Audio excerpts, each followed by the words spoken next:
Welcome to Blood Moon Publishing. They were hunting her.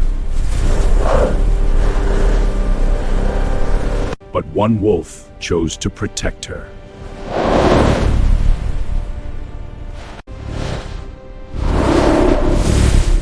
You're my mate.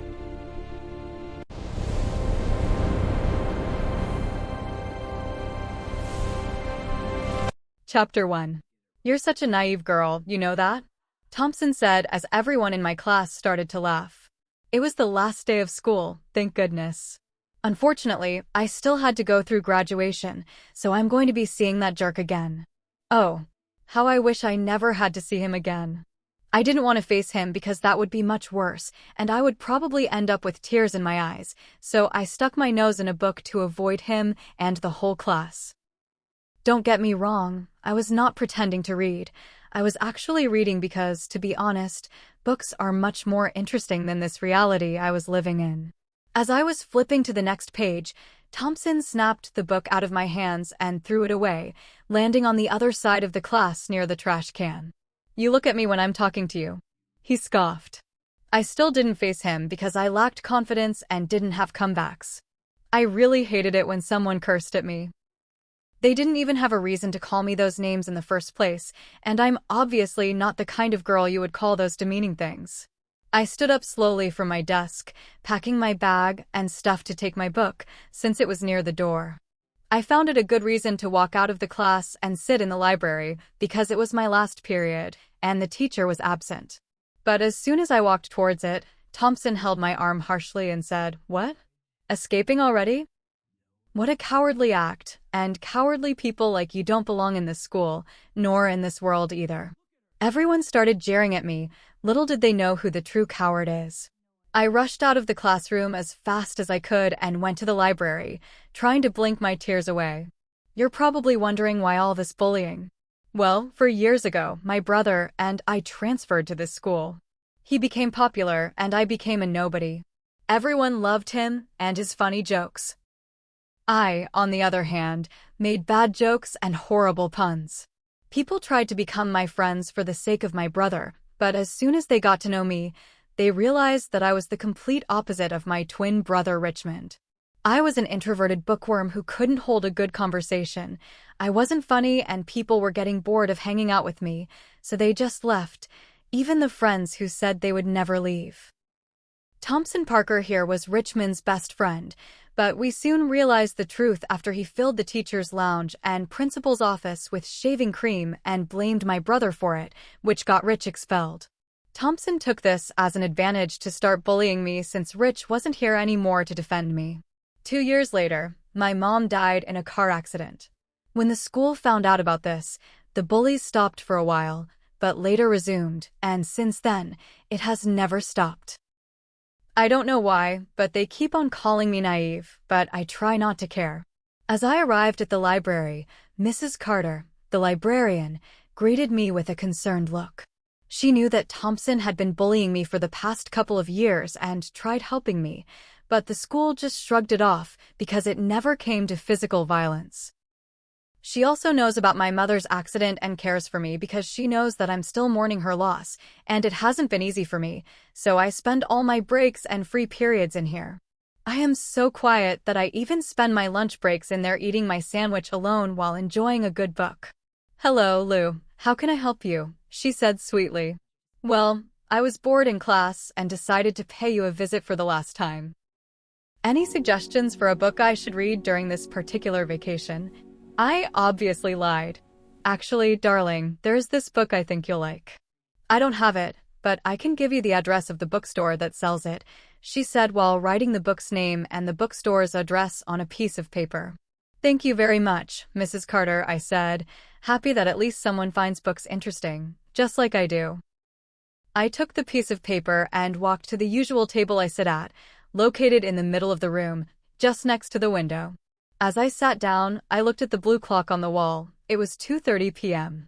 I still had half an hour until the last period bell rings, and I would go home and finally just sit comfortably on my bed and just sleep, or maybe I could watch some TV, or even better, I could start watching a new TV show this evening. I could do anything since the house was all mine. I almost forgot that my father and Rich flew to California last week to visit my Aunt Claire. I didn't go with them because I still hadn't finished school. They hesitated a little, but when I told them I wanted to stay at home for the summer and that I would be fine, they were relieved. Of course, Rich had made fun of my loneliness and me being my quiet self, but I knew he was just teasing me. There are people who are worse than me, right? Thankfully, the house was all mine now, and I could finally have some calm and quiet. As the last period bell rang, I had just finished the book I was reading and started packing my bag. I headed out of the school gates and made my way to my house. I then remembered the piece of paper that Mrs. Carter gave me, the one that had the address of the bookstore that sold the book she advised me to read. I decided it wasn't a bad idea to go there and buy the book, since the shop wasn't far from my house. I do not have a car, and I don't need one because I only commuted from my house to school, which was not very far away. It was a 10-minute walk. I found the bookstore and went inside. I didn't want to get distracted by all those new interesting books, so I went directly to the guy working there and asked him about it. He nodded, and I followed him. He searched a few shelves, but eventually found it and gave it to me. I walked to the cashier and bought it.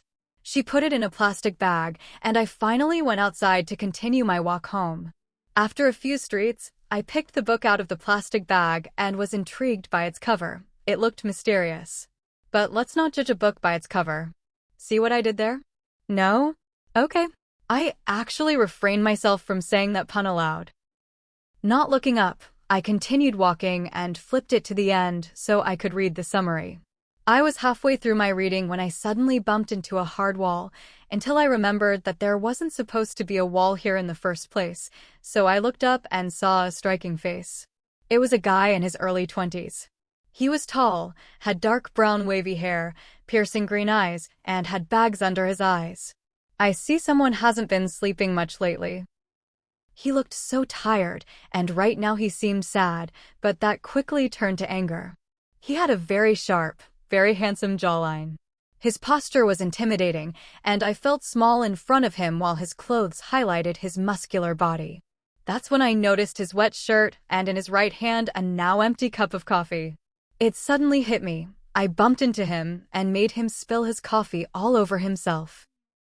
Stop staring at him and pull yourself together. My conscience spoke and pulled me out of my moment of admiration. Shoot. I'm sorry. Chapter 2. Shoot. I'm sorry, I said, panicking, not knowing what to do. He must be really frustrated now. I then turned to take some tissues out of my bag. I always carried a pack because you never know when something like that might happen. As I offered them to him, he muttered something under his breath. I didn't quite hear him, but it sounded like he was expressing some strong dislike. I froze when he took the tissues from me, our hands brushing together. I felt a strange tingling sensation. It was odd, since I'd never felt anything like that before. That's a strong reaction, you know? It was an accident, I said hesitantly. I never meant to bump into you. I'm really sorry if I ruined your shirt. I can only offer to buy you a new one. Look who's talking, though, the girl who struggles to fit in at school and feels so down on herself. He just stood there staring at me, like I was some kind of creature he had never seen before. I saw a brief glint of something softer in his eyes, but it was soon gone. I didn't want to wait any longer for his response. Realizing he was prolonging the time separating me from my bed, I decided to back away while he was cleaning his shirt. I suddenly sprinted to the next street, turned left, and arrived at my neighborhood. I watched over my shoulder to see if he was following me, then I disappeared behind a wall and went straight home. My house was normal-sized. As I passed by the mirror in the hallway, I put my keys on the table and looked at my reflection. All I saw was my pale skin, light brown hair with natural golden locks, and the dark circles under my eyes, probably from lack of sleep and stress. I felt very self-conscious about my appearance. I was thin, and while my friends tried to reassure me that I had an attractive, curvy figure, I always felt like I didn't measure up to the girls who seemed so full of life and color. Some people say I'm average for a 17-year-old girl, but I'm only 5 feet 5 inches. My brother and I look similar, but I never saw the resemblance. I looked more like my father, while Rich looked more like my mother. She always had a beautiful smile and seemed full of joy, while I just felt drained. Strangers often thought I was unwell because of my pale complexion. It had taken me a long time to finally tolerate how I looked. I shook my head to clear my thoughts, throwing my bag on the floor and entering the kitchen with my phone and my book. I made myself some food and started eating while reading the first chapter of the story. I soon finished my meal and decided to go to a special place in the woods that only I knew of. Our forest has been studied and is generally safe, provided you don't venture too deep into its heart, where dangerous animals might live. I decided it would be nice to take a walk just behind my house and sit in my secret spot while reading. The woods bordered the back and side of my house because my home was the last one on the street. It was a peaceful location where no one could bother us. I changed into leggings and a black sleeveless shirt, put on my sneakers, tied my hair in a high ponytail, and headed out after locking the front door. As I stood on the porch, I saw a silhouette disappear into the trees. I hesitated. My subconscious warned me about following someone into the forest, but I figured it might just be a neighbor. Besides, the streets were lined with security cameras, so it felt relatively safe. I released a breath and walked toward the trees. I had a feeling deep inside that I couldn't resist, like a pull I couldn't ignore. I entered the forest and made my way to my secret spot. It was a beautiful spot by a lake, with a weeping willow I loved to sit under. I sat down, pressing my head against the trunk and closing my eyes, trying to forget the long day. I was thinking about my life when I was abruptly interrupted by a twig breaking. I looked up and saw a large paw retreat into the bushes. Fear spiked through me as I met a pair of glowing yellow eyes watching me from the shadows. Without thinking, I immediately stood up and ran. I was good at running away from things, and it didn't take long to realize that those eyes belonged to something dangerous. As my house finally came into sight, I bumped hard into someone, making me fall on top of him in a very sudden and awkward tangle. Chapter 3. What on earth was Thompson doing in front of my house? I wondered, before my thoughts were interrupted by his firm grip on my waist. What did he think he was doing? Oh, Lou, I never thought you wanted me that bad. You couldn't even wait until we got inside, he said, attempting to touch me in a demeaning way. I stood up immediately, putting distance between us while giving him my most disgusted glare. You wish I'd ever pay attention to you.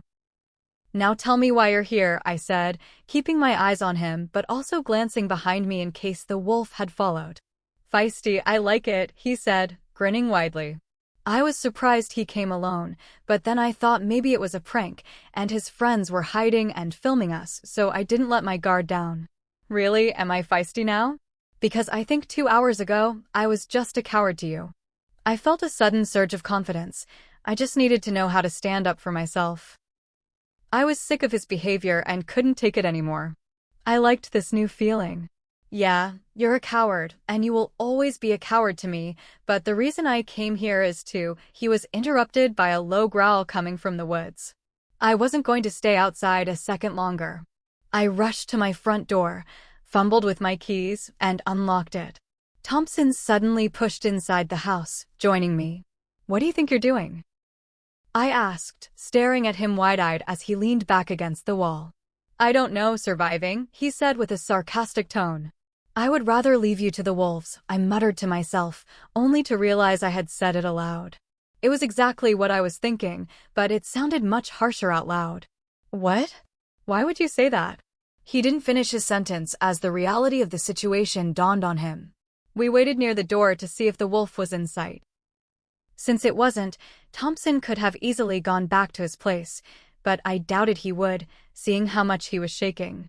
I ran to the kitchen window to get a better view of the woods, and that's when I saw those two yellow eyes again. Now I could clearly see their owner, and I was terrified. In the woods stood a massive black wolf, only 10 meters away from the house. It was watching me with those piercing eyes, tracking every move I made. I was petrified. I heard a startled sound from Thompson as he joined me in the kitchen. The wolf growled the moment it saw him approach. It seemed the wolf didn't like Thompson any more than I did. Thompson wasn't going to leave the house after all. It was bad enough that we disliked each other, but being stuck in the same house until the wolf decided to leave was worse. I felt so overwhelmed. Why was my life like this? It felt like everything was going wrong at once. Byron's POV. I was walking to the station, peacefully holding my cup of coffee and about to take a sip, when I caught a waft of vanilla and roses. Just as I looked up to find the source of that wonderful aroma, the girl I felt an instant, deep connection with, she bumped into me. The hot coffee spilled all over my shirt. I was about to react to the burning sensation when she lifted her head, making eye contact. In that moment, I realized she was my mate. I was captivated by her beauty, completely caught off guard. Her light brown, wavy hair cascaded over her shoulders, and her round, brown eyes stared at me with a mix of admiration and confusion. She was small compared to my tall figure. I noticed the bag of books she was holding. She was a reader. I knew she would be happy to see the extensive library I had at my house, where she would eventually stay. I could see she was nervous, and it was endearing. She began talking to me about the word hate, and I realized she had misheard me when I whispered mate. If only she knew I could never feel that way about her. She gave me some tissues, and I started wiping my shirt, unable to stop staring at her. She was like an angel standing right in front of me. I could sense she was intimidated as a blush crept onto her cheeks. I had been waiting my whole life for her, and there she was, perfect in every way. I noticed her school bag and realized she was still a student. I was about to speak when she suddenly turned and ran, disappearing around a corner. I wasn't about to lose her now that I had finally found her. I followed her cautiously, staying a few meters behind so she wouldn't notice me. I saw her enter a house, likely her home. I picked up the faint sense of two other males, likely her father and brother, but they hadn't been home recently. Her scent was incredibly sweet and comforting, unlike the heavy perfumes I usually encountered. I wanted nothing more than to be near her again.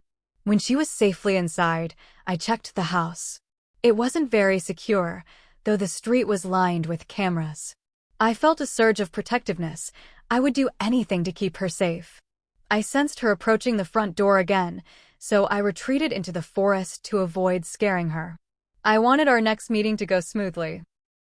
I knew I had to be careful not to overwhelm her. I shifted into my wolf form and stayed in the woods, keeping her in my sight while remaining hidden from view. Chapter 4. Byron's POV. I sat behind the brush, keeping a respectful distance between my mate and me so I could watch over her peacefully. She sat on the ground, pressing her back against the tree trunk. She looked so serene and quiet. I wondered what she was thinking about. She was so beautiful, her skin seemed to glow in the sunlight, yet her expression flickered with pain. I wanted to comfort her, even though I didn't know what was bothering her. This girl was the only one making me feel vulnerable. I didn't even know her yet, and here I was, vowing to protect her and make her feel happy and valued. I was about to approach her slowly when I stepped on a twig, which snapped loudly. She stood up immediately. I was well hidden, so she only saw my eyes glowing in the shadows. For a moment, a flash of hope made me think she might come closer, but she ran away without a second thought. She was absolutely right to run, of course, knowing a wolf was watching her. I decided to follow her, but that's when I saw her collide with that guy. He couldn't keep his hands to himself, trying to touch her in such a demeaning way. Not on my watch. My blood boiled at the sight of him. I growled loudly, making them both freeze. After a second, they both ran inside the house, locking every door and window. He wasn't related to her. I could smell that. He was bad news. I swear if he tries anything, he will have to answer to me. I stayed in the woods, watching her through the kitchen window. She was perfect, and I felt a deep, intense connection to her just by watching her move. She looked toward my form, petrified. I just wish I could tell her I wasn't going to hurt her. Then I saw him near her, also frightened. Good. He's going to wish he were just frightened when I finally get to him. I realized that if I kept scaring them, he would never leave her alone. I could sense she despised him, so I pulled back. I stayed close enough to see her, but moved so she couldn't see me. I wanted him to get out of there immediately. Lose POV. I watched silently as the wolf retreated into the forest, leaving us alone. I didn't particularly want to be alone with Thompson either. I turned to him and told him the wolf was gone and that it was time for him to leave. I leaned against the kitchen counter, waiting for him to move, but he stayed put. Are you kidding me? As soon as I step outside, it's going to attack me. Didn't you see how big it was? We should call the authorities or animal control, he answered, obviously cowering. I couldn't believe what I was about to say, but if it was the only way to get him to leave, I had to try. Stop being so dramatic. I can escort you to your car and make sure you're safe, and then you can leave and never come back, I said, trying to sound confident. So you can leave me out there and run away? No way. I'm not leaving until I'm sure it's safe. Oh, for goodness sake. I won't do that, I promise. Besides, don't you want to get away from me? That's the only way we won't have to see each other, I countered. Of course I want to get away from you, but I don't trust you, he said, glaring at me with total disdain. It was going to be a very long evening. A few hours passed, and it began to grow dark. When the coast seemed clear, I finally convinced Thompson to leave. I escorted him to his car, wondering why he had parked so far down the street instead of right in front of the house. As soon as he drove off, I went back inside. I made some dinner and, after eating, headed upstairs to take a hot shower. Afterward, I got dressed in comfortable loungewear, shorts, and an oversized V-neck shirt. I suddenly felt like someone was watching me. I rushed to my window and looked outside, but saw no one at first. Just as I was about to turn away, I noticed those two yellow eyes glowing in the dark, observing me again. What was wrong with this wolf? Why wouldn't it just return to its pack?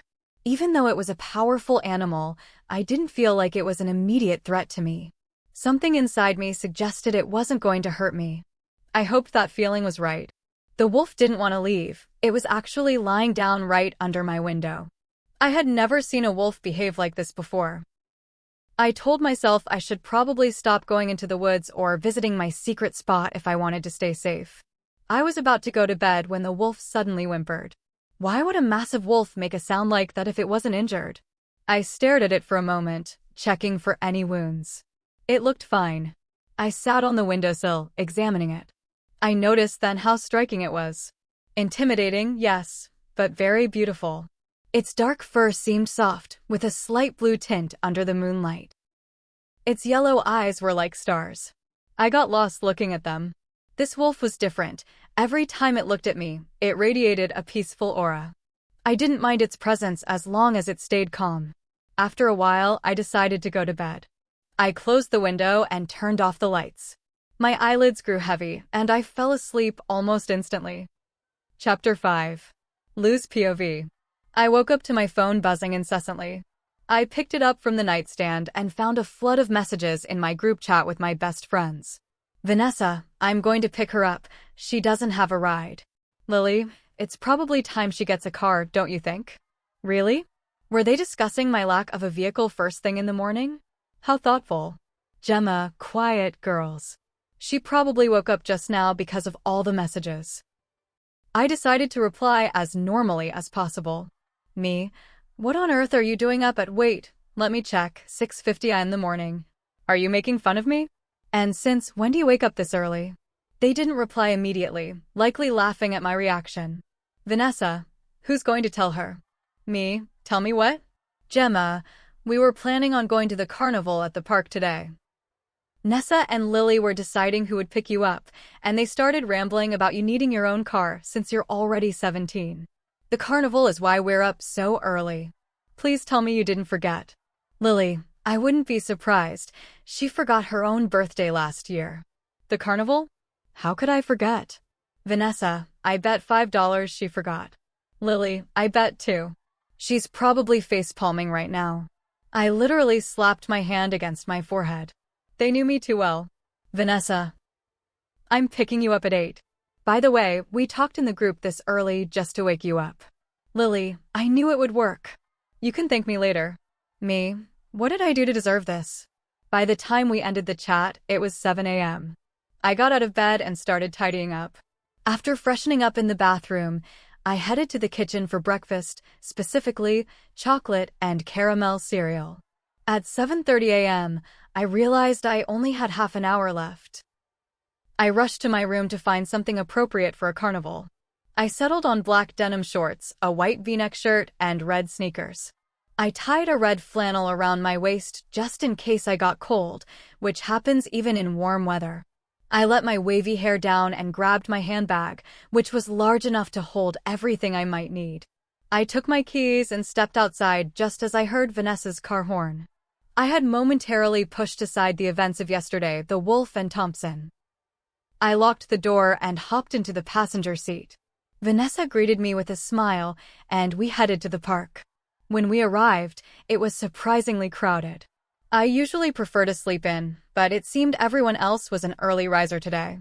Despite my introverted nature, I made an effort to be polite and keep a smile on my face for the sake of the outing. Vanessa and I joined Lily and Gemma, who were already eating. "Here, we bought food for you too," Lily said enthusiastically. They had bought donuts on a stick, my favorite. We walked through the park, enjoying the attractions and the food. I spotted classmates and did my best to hide behind my friends to avoid any awkward interactions. My friends weren't popular, but they weren't bullied either. Vanessa is short and curvy with dark curly hair. She's confident and friendly, though she can be a bit bossy. Lily is also attractive with blue eyes and blonde hair. She's kind but struggles with her family life and can be oversensitive. Gemma is the sweetest and wisest of the group, tall and curvy with a very friendly personality. None of them are in my classes, so I'm often on my own during the school day. We spent hours on the rides until my stomach started to growl around 3 p.m. We went to a food booth, and I started eating my sandwich while the others chose theirs. As I looked around, I saw Thompson and his friends staring at me with grins on their faces. I knew something was wrong. I turned to join my friends, but he suddenly yelled my name. I did what I do best. I ran. I hurried back to my friends, hoping to leave before anything happened. "Hey, let's go home. We've done everything here. Let's just have a girls' night," I said quickly. They looked at me confused. "But there are so many guys here. Why not stay and make some friends?" Vanessa suggested, and the others agreed. "Can you at least drop me off?" I asked, hoping for an out. This was exactly why I needed my own car. "Why? Don't you want to have some fun?" "We never see you with anyone," Vanessa pushed. I wasn't interested in immature guys who just wanted to play games. I was waiting for someone who felt right, like the characters in the books I read. "Actually, I'm feeling a little sick," I gasped as a cold liquid was poured over me from behind. Within seconds, I was soaking wet. The liquid felt sticky, and I realized I was being humiliated in front of everyone. I turned around to see Thompson and his friends laughing, holding an empty container. My friends just stood there, staring in disbelief. They didn't move to defend me, which was, unfortunately, typical. I felt the tears stinging my eyes, but I refused to let them fall. I was done staying silent. Chapter 6. Lose POV. Why do you keep treating me like this? I bet if someone did that to your sister, you'd be furious, I said, turning toward Thompson and raising my voice. I did absolutely nothing to you, but you keep bullying me for no reason. You don't even have an answer for why you do this. You don't even have stable friends because you keep turning against them, I said, pointing at his group, before he interrupted me. What, and you think you have friends? He asked with a mocking tone. Well, I thought I did, I replied, turning toward my group and giving them a hard look. No one trusts you, and yet you think you have every right to bully whoever you like. Seriously, you have issues if you actually enjoy seeing other people suffer. You keep saying that I am the coward here, but yesterday, when you came to my house and saw the wolf in the woods, guess who was terrified? I'm surprised you aren't traumatized, considering you wouldn't move and clung to me the whole time. I kept talking, making the crowd around us react as I revealed what had happened. You were the one who bumped into me, trying to run away from the wolf, he said, trying to convince everyone that I was the one who was scared. Because you were standing there, frozen, right in front of my house before you ran inside following me. I said to prove he was wrong. Everyone laughed at him as he grew silent. He didn't reply because he knew I was right. Why are you all laughing? Thompson screamed at the audience, but they only laughed harder. I noticed just how many people were enjoying the scene. This isn't over. I'm going to get you for this, and you're not going to like it, he threatened before disappearing into the crowd. And you girls? I thought best friends were supposed to defend each other. Am I right? But you didn't even try stopping him. Why is that? I asked, turning back to my friends. No one answered. They just stared at their shoes. Suddenly, Gemma interfered, hoping to break the tension. Come on, Lou. You know it's not like that. We didn't defend you because we know if we ignore him, he'll stop. But he didn't stop, did he? For 4 years, you knew he was bullying me and didn't care. You just ignored him so he wouldn't pick on you. You're just being selfish, I spat out. I had every right to be angry. You didn't defend me, and it was okay at first, but seeing that you defend each other except for me? That is not okay. Why didn't you back me up? I asked, feeling a lump in my throat. Loretta, this is not the time for a fight. Let's just forget about it and have fun. We'll find a solution later, Vanessa said, giving me a glare. Yeah, have fun. That's all you care about, your own happiness. You never cared about my feelings. The world only revolves around you, Vanessa, I said. You treat us badly just to boost your own confidence. You just want attention, to show people you're the leader, while we know you talk behind our backs. What kind of friend are you? I didn't regret a word. I finally showed people who she really was. At that moment, I felt like the villain, but someone needed to see the truth. I was going insane over how blind people were to her facade. Will you shut up? That's not true. You're making that up so people feel pity for you. If you don't like me, why are you still with us? Because you're scared to be alone. Thompson was right, you're just a coward. Vanessa shouted. I flinched, but I didn't back down. That's exactly what I'm doing. I don't want to be your friend anymore. I don't care if I'm alone as long as I'm happy. You have a lot of experience with your own happiness, so you should teach people how not to care about others, just like you do, Vanessa. I turned to Lily and Gemma. Why are you silent, Lily? You've cried so much because of her. And Gemma, you know how she treats you. Why can't you see she's bad for you? Just because she hides her actions with compliments doesn't mean she's a good friend. Lou, that's how she is. We have to accept her. That's what friends do, Lily said, hoping I would forgive her. Well, I'm not going to accept being treated this way. I'm not even sorry right now. I just feel sorry for you guys because you won't move on. But what matters now is my own happiness. I didn't know where this confidence came from, but I was ending this toxic friendship. Lily started crying. Please, we can still be friends, Lou, don't do this, she whispered. But I had had enough. I started making my way toward the exit when a woman approached me with a comforting smile. You're a brave girl for standing up for yourself. I was heading home, do you want a ride? I smiled back at her, feeling a huge weight lift off my shoulders. No, thank you. I'll be fine.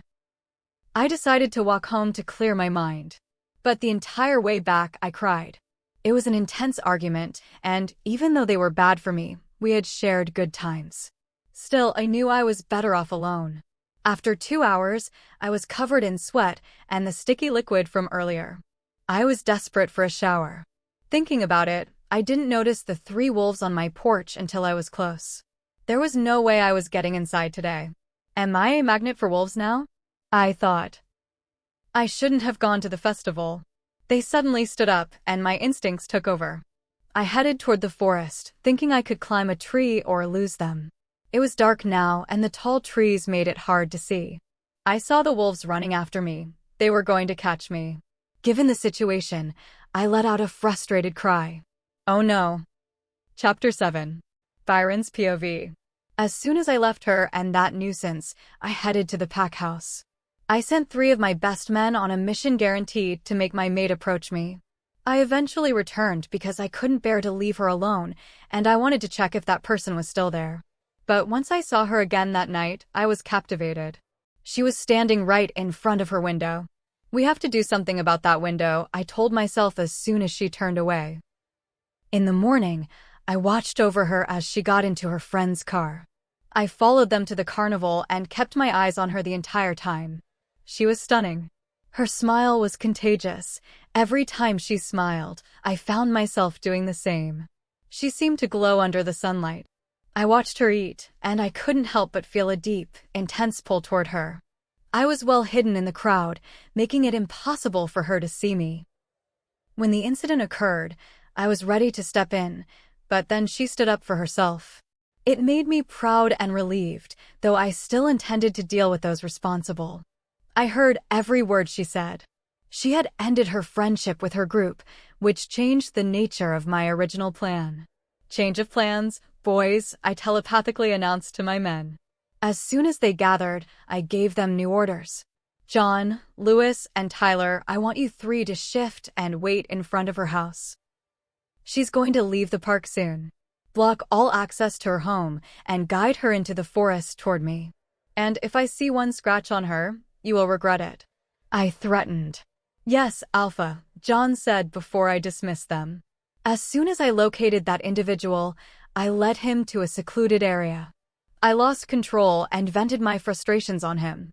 I might have gone too far if Theo hadn't stopped me. He's not worth it, Boss Theo said. I was seeing red. What is wrong with you? Why did you do that? I don't even know you, the guy cried, terrified. I stared at him with my eyes glowing. He yelped and scrambled away, running off like a coward. I turned my attention back to Loretta. I finally heard her friend call her by her name. It's a beautiful name. I saw her leave the carnival. She didn't have a ride, so she had to walk. As much as I wanted to offer her a lift, I couldn't, or my plan wouldn't work. With that, we left. Lose POV. I am not ready for this, I thought as I ran as fast as I could, deeper and deeper into the forest. I was panicking. They were right behind me. I searched for a tree with branches I could reach, but everything seemed too high. Finally, I found a climbable tree. I scrambled up, scratching my legs and hands in the process. I reached a high branch that could hold my weight.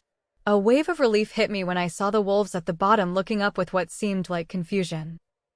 But that relief was short-lived when they began to climb as well. They were much larger than normal wolves, which terrified me.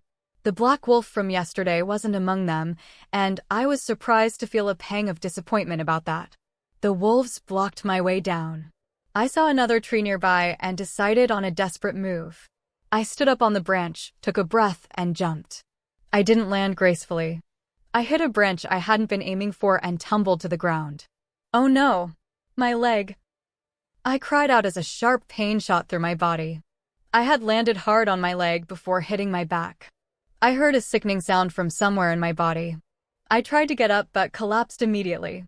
I didn't have time to stay on the ground. Drawing on every ounce of courage, I forced myself up. I couldn't run. I could barely walk. Every step on my right leg brought fresh tears and a cry of pain. I felt like I was losing hope. I moved as fast as my injury would allow, noticing the wolves were back on the ground and following me. I was deep in the unsafe part of the forest now. I kept praying for safety, wondering why these wolves hadn't caught me yet. They were easily fast enough to have reached me by now. I fell again and screamed in pain. Please, please help me. I sobbed. I was terrified and exhausted. My face was flushed, my eyes puffy, and I was trembling.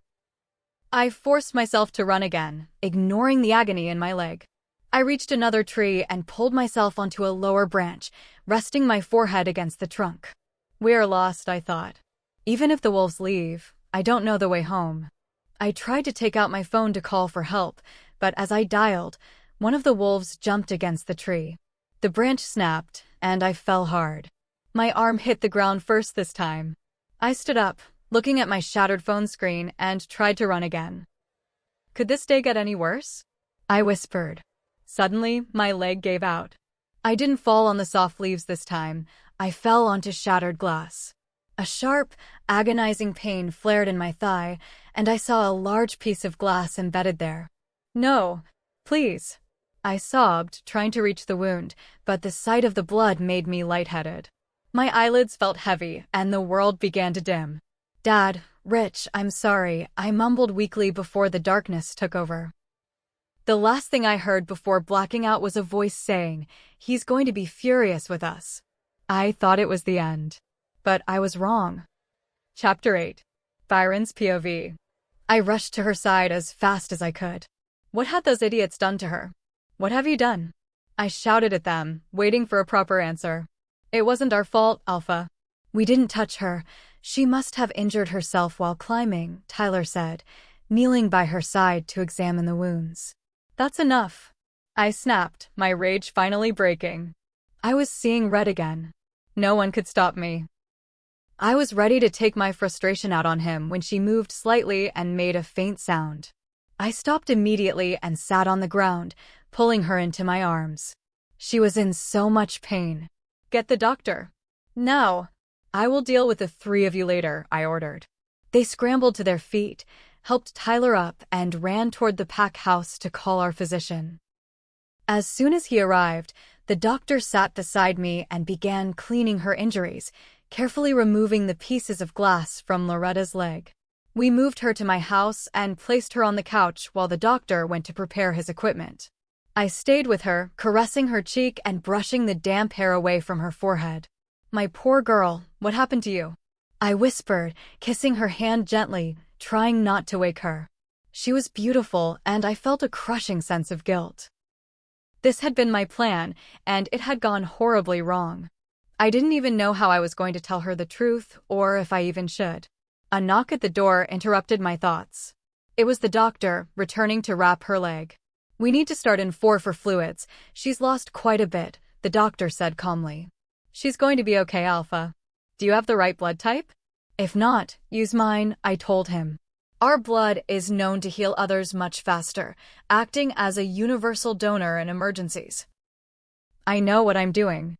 I'll be right back, he said, heading to the room I had prepared. Dr. Zick was a wise man. I trusted him completely. I went upstairs to prepare a room for her. I wanted her near me, but I respected her too much to force her into my space without her consent. I chose a large, bright room with a balcony and comfortable furniture. After I had things ready, I went back downstairs and lifted her up. She wouldn't be comfortable with the dirt and debris from the forest still on her. I carefully washed her, avoiding her injuries and securing a waterproof covering over her bandaged thigh. I grabbed my phone and called the one person I could trust to help without asking too many questions, my best friend, Maria. I need you to bring some clean clothes and necessities for a guest, I said firmly. Sure, what size? She asked, sounding confused. I'm not sure, small. Just come over and help me figure it out, I told her. Maria was different from Loretta. She was tall and athletic, so I knew her things might not fit perfectly. Loretta was quite thin, and I made a mental note to make sure she ate well when she woke. I was anxious for her to open her eyes. I used my own shampoo on her hair. She would smell like me, which I didn't mind at all. I cleaned her as carefully as I could, my heart aching at the sight of the scratches and bruises. Once she was clean, I wrapped her in a soft robe and placed her gently on the bed, smoothing her damp hair. Soon after, the doorbell rang. It was Maria. I led her to the room where the doctor was finishing his work. When she wakes up, make sure she doesn't move that leg, the doctor warned while packing his bag. If the wound reopens, it will be dangerous. Call me immediately if anything changes. I will. Thank you, I said. So, who is she, Alpha? Maria asked once the doctor had left. Loretta. My mate, I said. Maria looked stunned. I never thought I would find her, either. Maria approached her and sighed, clearly sorry for her state. What happened to her? She asked. It doesn't matter right now, I replied gruffly, the guilt returning.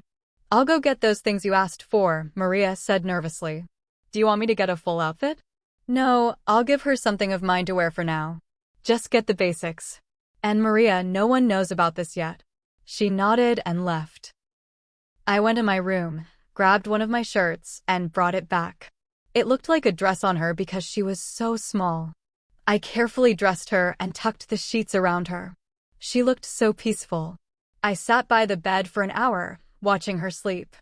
I didn't know I had this side to me, but for her, I would do anything. Maria eventually returned with several bags of items. I didn't know exactly what she'd need, so I got plenty, she explained. Thank you, Maria. I appreciate it, I said, taking the bags. She gave me a small smile and headed out. I sat on the edge of the bed and looked at the sleeping girl. I wanted her to be as comfortable as possible. I knew I couldn't stay the night in her room. She would be terrified if she woke up to a stranger in her bed. How was I going to explain all of this?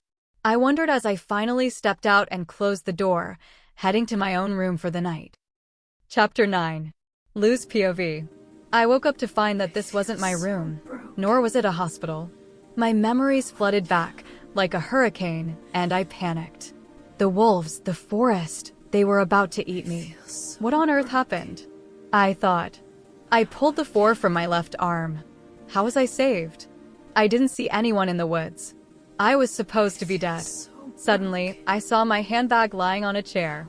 I pushed the sheets aside and realized I was wearing an oversized shirt that reached my thighs. I checked to see if I was wearing underwear. Thank goodness I had some on, but they weren't mine. I wasn't wearing a bra either. Where were my clothes? Where am I? A bandage on my thigh caught my attention. As I moved, an excruciating pain flared up, reminding me of the deep cut I had received from the glass. I tried to rush out of bed, but my leg gave out and I fell hard on the floor. I managed to stumble to the chair, searching my bag for my phone, but it was gone. Hearing footsteps approaching, I threw my bag back onto the bed, climbed back in, and closed my eyes to fake sleep. The door opened, and a voice spoke, deep, firm, and strangely familiar. I know you're awake. I heard the noise. I opened my eyes slowly and was shocked to see the guy I had bumped into days ago. The handsome stranger. He followed my gaze to the chair and noticed my bag had moved. You moved. You shouldn't be walking on that leg, he said, his voice filled with worry. He strode toward me and pulled back the sheets. To my horror, a fresh pool of blood was staining the white fabric. I must have reopened the wound when I fell. Before I could protest, he lifted me bridal style and carried me to the bathroom. Put me down. I screamed, but he ignored me. He sat me on the edge of the bathtub and began carefully unwrapping the bloody bandage. Put your leg on my knee, he ordered. I complied slowly, the pain making every movement a struggle. He used scissors to cut away the old dressing. You're the guy from a few days ago, I said weakly. 4 days ago, he corrected. How long have I been asleep? 2 days. I realized I was half naked in front of a very attractive man who had clearly been the one to clean and dress me. I felt my cheeks burn with embarrassment and crossed my arms over my chest. He seemed to notice my discomfort and quickly looked back down at my leg, his own face flushing slightly. I have to sew the cut. Be strong, okay? He said softly. I yelped in fear. Sewing? He didn't wait. The sharp sting of the needle hit me, and the pain was so intense that the world went black again. Byron's POV. It had been 2 days, and she still hadn't woken up. I was worried sick. Then, I heard shuffling from her room. I opened the door and found her pretending to sleep. Her heartbeat was racing. I knew she was awake. I know you're awake, I said. She opened her eyes, looking stunned to see me. When I noticed she had moved her bag and seen the blood on the sheets, panic set in. She was damaging herself further. I carried her to the bathroom to fix the wound. As I prepared to sew the cut, I saw how embarrassed she was. I tried to focus, but I was just as affected by her presence as she was by mine. I had to stay professional to help her. I began the stitches, and she fainted almost immediately from the pain. I moved her to the floor, resting her back against the wall so I could finish the work. She was so fragile, yet so beautiful. After I finished, I rebandaged the leg and carried her to my own bedroom since her sheets were ruined. While I was changing her bedding, I heard a sound from my room. I rushed in to find her in the bathroom, leaning over the toilet. I reached her just in time to hold her hair back. Don't look at me, I'm disgusting, she managed to say. You're anything but disgusting, I thought, though I kept it to myself. I helped her clean up and wash her face. Her scent, sweet vanilla, was intoxicating. Are you all right? Why did you get sick? I asked. I usually throw up when I faint. It's normal for me, she said weakly. I have anemia too. Anemia. I made a mental note to ensure she got the nutrients and care she needed to recover properly. I carried her back to her room, settled her into the fresh sheets, and reconnected her for. You need to rest, I told her firmly. I'm going to get you some food. Don't move. I headed to the kitchen, determined to take care of her. Chapter 10. Lose POV. I was left alone in the room, and the mystery of my missing pants remained. I had several urgent questions for my host. Why was I half naked? Who undressed and bathed me? And most importantly, who did these unfamiliar clothes belong to? Beyond that, I needed to know why I was here instead of at the mercy of the wolves, unless, of course, I had been rescued by someone even more dangerous.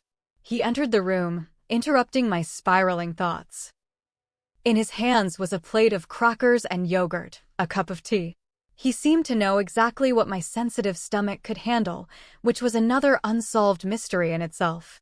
Despite my confusion, I stayed focused. I thanked him as he set the food down. When he turned to leave, I instinctively grabbed his arm to stop him. The moment our skin touched, a strange, electric sensation danced across my body. No, you can stay. I'd like to ask you some questions, if you don't mind, I said nervously. His eyes softened. Sure, he replied, sitting on the edge of the bed. So, what is your name? I figured I should at least know who I was dealing with. Byron. Byron Ganthorn. And yours? Loretta Queen, but everyone calls me Lou. All right, Loretta. What do you want to know? How am I still alive? I asked, perhaps a bit more bluntly than I intended. I was walking in the forest to clear my mind, he began calmly. I heard a scream and found you being followed by 3 wolves.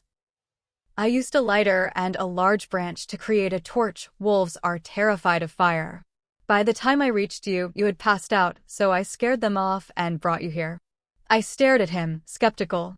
3 wolves? Scared off by a single branch?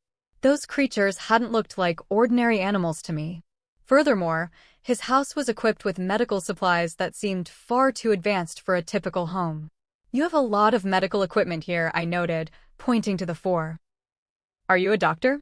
I live alone and prefer to be prepared for emergencies, he said, avoiding my gaze. I didn't entirely buy the story, but I moved on to the next awkward topic. And these clothes. The shirt is mine. The underwear is yours. I had a friend buy a variety for you, he explained, gesturing to bags by the closet. Were you the one who undressed me? I asked, my face heating up. No, he said, blushing slightly. I asked my female friend to help. She kept your undergarments on while she cleaned you up. A part of me was relieved, while another felt a strange, inexplicable pang of disappointment. I lowered my head, suddenly shy. Do you need anything else, Loretta? He asked softly. I shook my head. Don't try to move your leg yet. You'll need a few days of rest. If you need anything, just call for me. He picked up the empty plate. Actually, can you bring me some water? I asked. Anything for you, he replied. He seemed to catch himself after saying it, quickly turning and heading out the door. 5 days later. I was finally able to walk again, though I still had a slight limp. Byron had been incredibly helpful and kind throughout my recovery. I learned that he was a police officer, the chief of police, actually. He trusted me enough to leave me alone in his house while he went to work, though his visitors were always seen in his private office, away from me. Hey, Loretta, I'm heading out, he called from the stairs. I was in the kitchen, a bowl of cereal in hand. Take it easy on that leg. I'll check in on you around 4. All right, be careful, I replied. Once he left, I looked out the kitchen window. I wanted to tell him I felt ready to go home, but I saw him stop in the driveway, talking to a colleague. I decided to wait until they finished. They seemed to be having an intense, heated discussion. As I watched, the impossible happened. A snapping sound echoed through the air. Right before my eyes, Byron and his friend transformed. Byron shifted into a massive black wolf, the same one with the yellow eyes that had been watching me weeks ago. I stood there, frozen in horror. They weren't just men. They were something else entirely. Everything I thought I knew was a lie. This wasn't a fairy tale. This was my terrifying reality.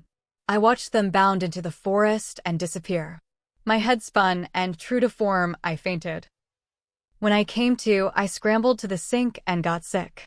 I didn't have time for this. I washed my face, brushed my teeth, and began a frantic search for my things. I wandered into Byron's office and began rifling through the drawers. There, hidden away, was my phone set to airplane mode. "You liar," I whispered. I grabbed my bag, snatched 3 bottles of water from the kitchen, and ran out the front door without looking back. I didn't care about the pain in my leg or where I was going.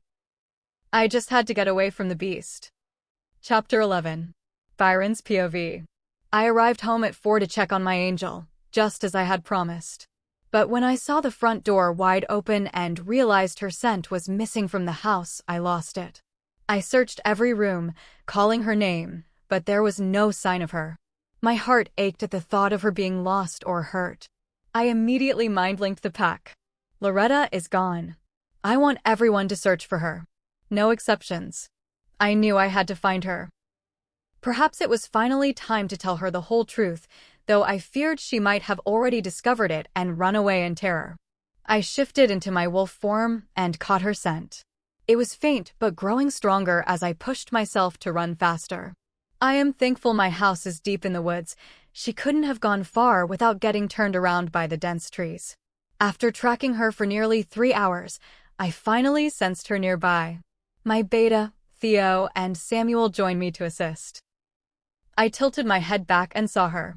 High up in a tree, my angel was sleeping peacefully against the trunk.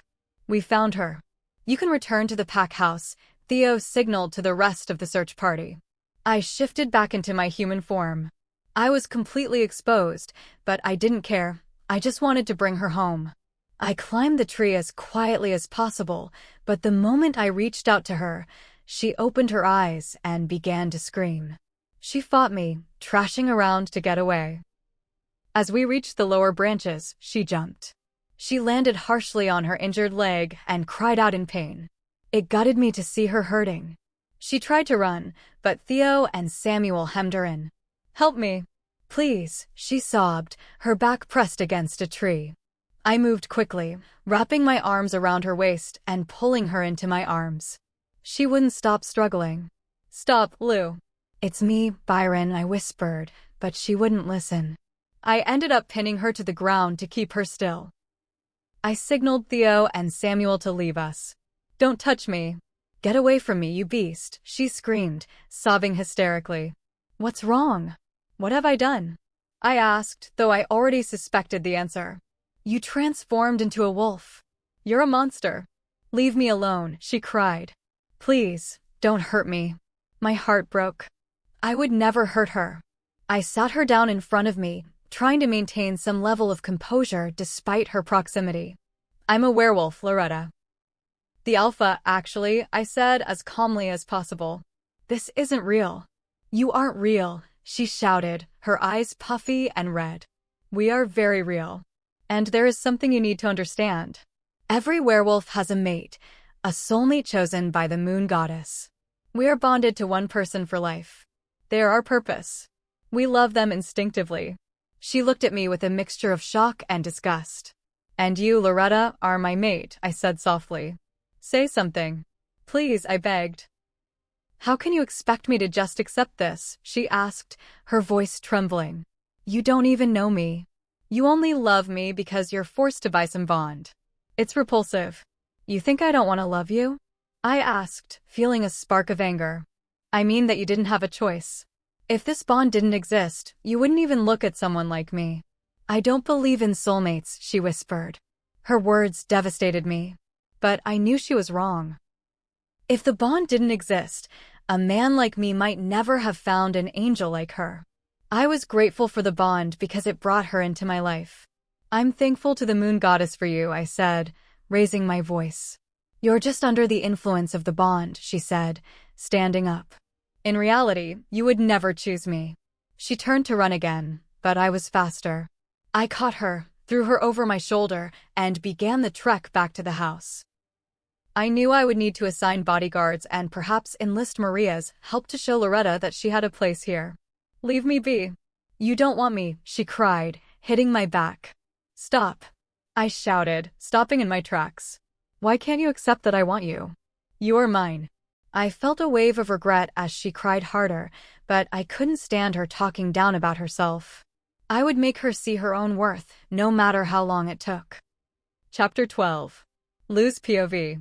Running away was the best plan I had, but this forest was endless. I needed to find my way home. As I ran, I fumbled with my phone, but I tripped over a rock and landed hard on my stomach. It seemed like every time I tried to escape a wolf, I ended up with a new injury. I picked myself up and slowed down. I tried calling my dad, but there was no answer, so I dialed my brother instead. Lou. Oh my God. Rich's voice crackled through the line. We've been so worried. It's been a week. What happened? Are you okay? Hearing his voice made me burst into tears. I missed him so much. I wanted to tell him everything about the wolves, about Byron, about the impossible reality I was living in, but the words wouldn't come. How could I explain a secret that wasn't mine to tell? Hello? Lou, are you there? Yes, I managed to say, quickly inventing a story. My phone, it fell in the toilet. I had to get a new one, and I lost all my contacts. That's why I couldn't call. Huh. I told you to stop taking your phone in there, Rich teased, his usual brotherly sarcasm returning. I bet those thighs of yours couldn't catch it in time. Shut up, Rich. That's gross, I laughed, despite the situation. It felt so good to feel normal for a second. We talked for a few more minutes. He told me Dad was busy fixing Aunt Claire's sink and that everyone missed me. Tell everyone I said hi, I said, momentarily forgetting I was standing in the middle of a forest. All right, I gotta go, shrimp. Bye. Bye. Before I could finish, the screen went black. My battery was dead. Panic surged through me. Why didn't I call the police when I had the chance? I was in so much trouble. I kept walking, eventually finding a small pond. I sat on the bank and looked at my reflection in the water. I saw the same pale girl, greasy-haired and hopeless. I felt so small and imperfect. Who could ever actually care for someone like me?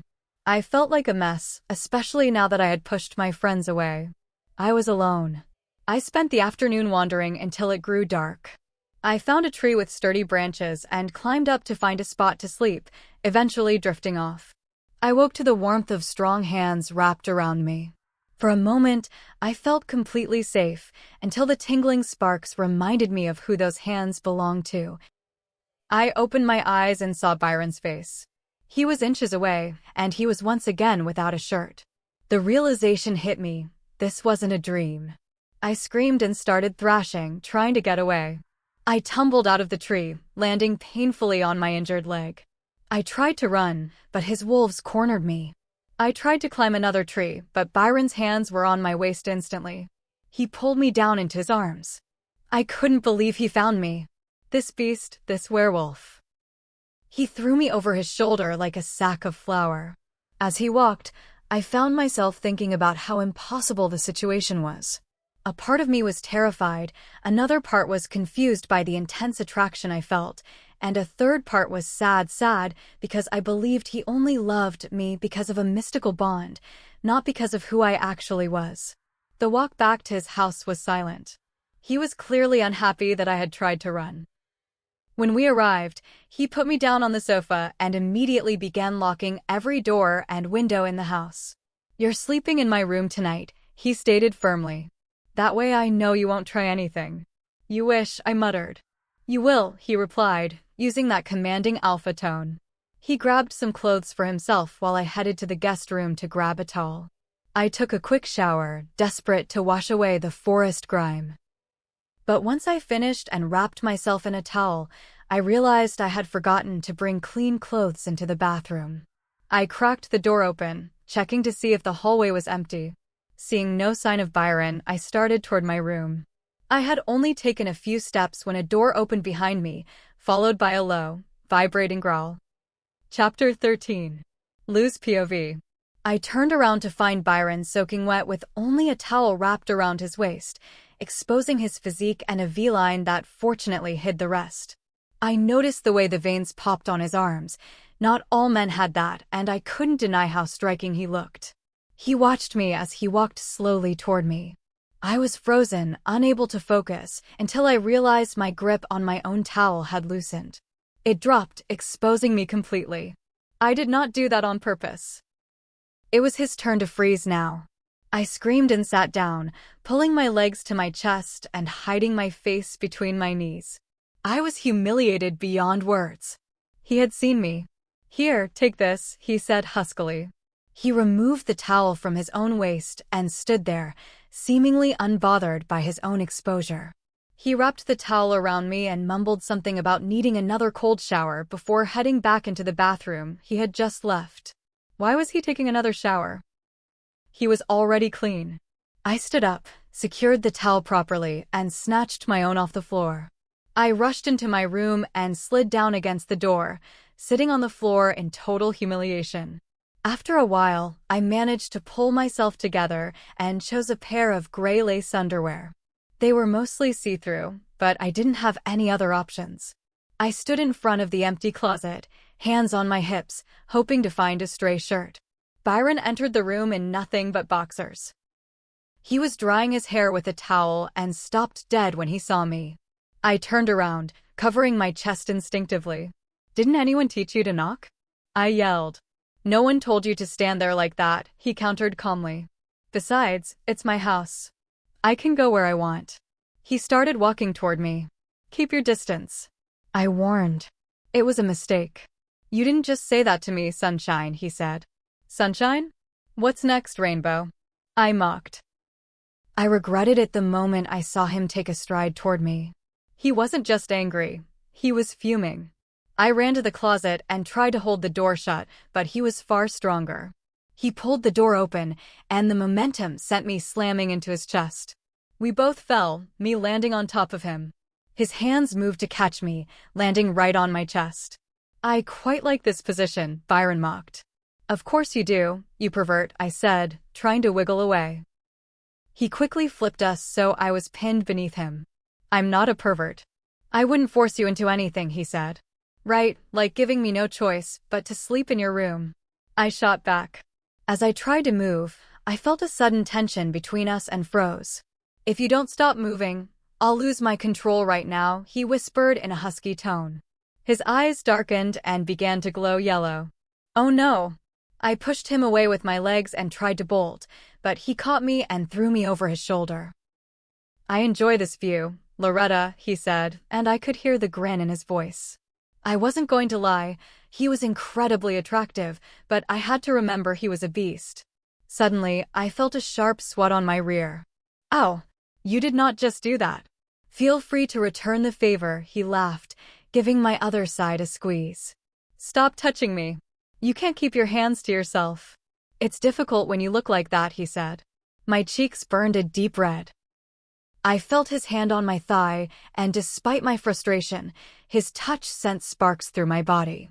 He carried me into his bedroom, a massive, gray and white space with dark wood furniture and a balcony. He placed me gently on the bed, locked the door, and went into his walk-in closet. I sat there, my mind racing with nervous thoughts. I knew he wouldn't hurt me, but the situation's intensity was overwhelming. "Can you please try to relax?" he called from the closet. "I can sense how you're feeling." My face flushed again, and I retreated to the bathroom until I could calm down. When I came out, he was waiting with a white, oversized shirt and some black shorts. I put them on, the shirt acting like a dress and the shorts being far too large, but it was better than nothing. Before I could turn around, he wrapped his arms around my waist from behind and leaned his face into my neck, just breathing in my scent. It was surprisingly relaxing. He was so warm. "Hands to yourself, buddy," I said, pushing him away, though I immediately missed the warmth. "What if I don't want to?" he smirked. "You aren't going to do anything while I'm sleeping," I said, heading for the door. He caught me again, pulling me against his bare chest. "I would never hurt you, Loretta. I respect you too much to do anything without your consent," he whispered in my ear, sending shivers down my spine. "It's not like I'd agree anyway," I said, trying to sound cold. "You'll stop resisting eventually, Sunshine. In your dreams." "I do dream of it," he replied. He lifted me up and laid me on the bed, spooning me from behind. He wrapped an arm around my waist and buried his face in the crook of my neck. "Why do you always smell me?" I asked. "Your scent is delicious. It relaxes me. And besides, it's where I'm going to mark you one day," he murmured. Mark me? I had read enough stories to know what that meant, and it terrified me. But as he continued to hold me, I could feel how relaxed he was. Eventually, the comfort of the position won out, and I fell asleep in his arms. Chapter 14. Lose POV. I woke up the next morning because of a slight pressure on my chest. I opened my eyes slowly to see a mop of hair resting right against me. How can anyone feel comfortable using me as a pillow? Believe me, I am not that soft. Byron was lying on me, his head on my chest, and his arms wrapped around my waist. Since my shirt had rolled up in my sleep, his hands were resting directly on my skin. Our legs were tangled together, and the realization hit me all at once. I was half naked, and so was he. Then, the memories of yesterday rushed back. He is a werewolf. A creature from a book, standing in my reality. This was definitely not a dream. Get off of me, you freak!" I screamed. He jolted awake, hovering over me in a protective stance, eyes scanning the room for a threat. "Why did you scream? Did something happen?" He moved his hands to my face, caressing my cheekbones to comfort me. His gaze softened when he realized we were alone. "Are you okay?" "No one is going to hurt you," says the guy who's crushing me right now, I grumbled, pushing him away with my feet. I sat up and frantically pulled my shirt down. He definitely saw more than he should have. I was still exhausted, my legs aching from yesterday's failed escape. He got up and headed toward the bathroom. "I have to be somewhere. I'll be back at 4. "Obviously. You probably have some top-secret werewolf meeting," I said sarcastically, rolling my eyes. "No. I'm going to the station. I work there," he said slowly, as if giving me time to process the fact that the big scary wolf has a day job. He entered the bathroom with a smirk. I face-palmed. I had completely forgotten he was the chief of police. Great. I can't even call the cops to report that I've been kidnapped by a shape-shifting pervert, because he is the cops. Byron emerged from the bathroom, dressed in his uniform. He sat on the bed and placed a hand on my thigh, making me gasp and recoil. "Keep your hands to yourself. And where's the fun in that? Besides, you're mine. I can do whatever I want with you, sweetheart." "I'm going now," he continued, his tone turning serious. "I have 2 colleagues watching the house. They're your bodyguards while I'm gone. I want to find you here when I get back, not running around in the woods." He left, leaving me alone in his massive bedroom. I didn't promise anything. I fumbled through the sheets and found the shorts I had been wearing last night. He must have taken them off me after I fell asleep. I threw them on the floor and went back to sleep, knowing the doors were likely locked tight. I woke up again around 10:50 a.m. to the sound of voices downstairs. I washed my face, brushed my hair, and found a pair of Byron's sweatpants to wear under my oversized shirt. I looked ridiculous, but at least I was covered. I crept to the top of the stairs and listened. "Do you think the Luna is going to love Alpha Byron back?" a voice asked. "Luna? That's the term for the mate, right?" "I don't know, she's human," another voice, deeper and calmer, replied. "The bond should attract her, but it might take time." "Hey, Theo," the first voice spoke again. "When is she going to wake up?" "She sleeps a lot." "Samuel, be quiet. She's probably awake because of your voice. She's human, she doesn't have super hearing. The more she sleeps, the less trouble." "The Alpha warned us she's a handful." "A handful?" "He is the handful." I was about to storm down there when Samuel's next question stopped me cold. "Is she going to turn out like Becky and the other girls he slept with?" My heart sank. "A man-whore? Great. I was definitely not interested in being another notch on a werewolf's bedpost. I wanted someone loyal, someone who actually cared. I waited a moment, then finally made my appearance. "Hi," I said awkwardly. 2 men stood in the living room. One, whom I assumed was Samuel, stared at me in shock. "You're so tiny." The other man, Theo, elbowed him. "Good morning, Luna." Theo was built, with black hair and icy blue eyes. Samuel had curly brown hair and hazel eyes. Both were incredibly fit, Are all werewolves this attractive? You're lucky you're alpha and I aren't on good terms, or I'd tell him what you were saying, I said. They looked at each other nervously. Have you guys had breakfast? Yes, Theo said. No, Samuel said. Theo glared at him. Samuel, where are your manners? It's no big deal, I said, heading to the kitchen.